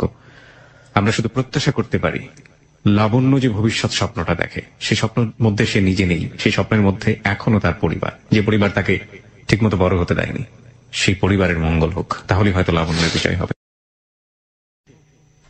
আপনি তো শুনলেন শ্রোতারা বিভিন্ন রকমের কমেন্টস করছে, তো আপনার কি বলার আছে শ্রোতাদের উদ্দেশ্যে? আসলে যে আমি এত কিছুর মাঝেও আমার ফ্যামিলিটাকে টিকায় রাখছি শুধুমাত্র মা ভাই বোনদের মুখের দিকে তাকাইয়া, কিন্তু আমি চাই যে বাবা মা কখনো ফেলে দেওয়া যায় না, ভাই বোন কখনো ফেলে দেওয়া যায় না। আজকে যদি আমার মতো আরেকটা মেয়ে যদি ওদেরকে এরকম ফেলে নিজের সংসারের প্রতি টান হয় বা সংসারের কথা ভাবে, নিজের কথা ভাবে, তাহলে হয়তো বা আমার মতো আরেকটা মেয়ের জন্ম হবে, যে দেখা যায় ওরই ছোট বোন, আরেকটা মেয়ের ছোট বোন, সে আমার মতো এই লাইনে চলে আসছে ফ্যামিলিকে খাওয়ানোর জন্য। কিন্তু বা আমি যদি আজকে ফ্যামিলিকে রাইখা আমি যদি বিয়ে করতাম, আরেকটা বিয়ে করি, সংসার করি, কিন্তু বাবা মা তাদের মতো আছে, তখন কি হবে, আমার বোনকে এই চাপটা সৃষ্টি করা হবে, আমার বোন চলে যাবে বাইরে, ভাইটা দেখা যাবে লেখাপড়া এখন স্টপ হয়ে যাবে, ওর মতো করে বাঁচবে, কখনো গুন্ডা হতে পারে, সন্ত্রাস হতে পারে, রাস্তার টোকাই হতে পারে, বকাটে হতে পারে। রাইট, শ্রোতাদেরকে কি বলার আছে আপনার? আমার শ্রোতাদেরকে এতটুকুই বলার আছে যে কেউ মানে হার মানবে না, অন্তত আর যাই কিছু হোক ফ্যামিলিটাকে যাতে কেউ ফেলে না দেয়। আর দুনিয়ার সব বাবাদের কি বলার আছে? কোন বাবা যাতে তাদের সন্তানকে এইভাবে তাদের জীবনটাকে নষ্ট করে না দেয় নিজের হাতে করে, কারণ ওদেরকে যদি এইভাবে নষ্ট করে দেওয়া হয়, এইভাবে ওদের সাথে প্রতারণা করা হয়, তাহলে আমার মতো আরো অনেক মেয়ে থাকবে, হয়তো আজকে আমি টিকে আছি, অন্য কোনো মেয়ে টিকে তাও থাকতে পারে, মাঝপথে চলে যেতে পারে, জীবনটা ঝরে যেতে পারে। অতএব আমাদেরকে এতটুকু বলার আছে যে তারা যাতে কোনোদিন মেয়েদেরকে এভাবে চাপ সৃষ্টি না করে, নিজের যতটুকু শক্তি আছে যতক্ষণ খাটতে পারেন, রিক্সা চালায় হলো এই মেয়েদেরকে খাওয়ান অথবা নিজের সংসারটাকে চালান, মেয়ের উপর চাপ দিয়েন না। এত চাপ না, হ্যাঁ শাসন করেন, চাপ দেন যে তুমি বড় হয়েছো কিছু করো, কিন্তু এইভাবে না যে নিজের বাণিজ্য সম্মান সব বিক্রি করে দিতে হবে, এগুলো ঠিক হবে না। প্রিয় শ্রোতা, এখানেই শেষ হচ্ছে লাবণ্যের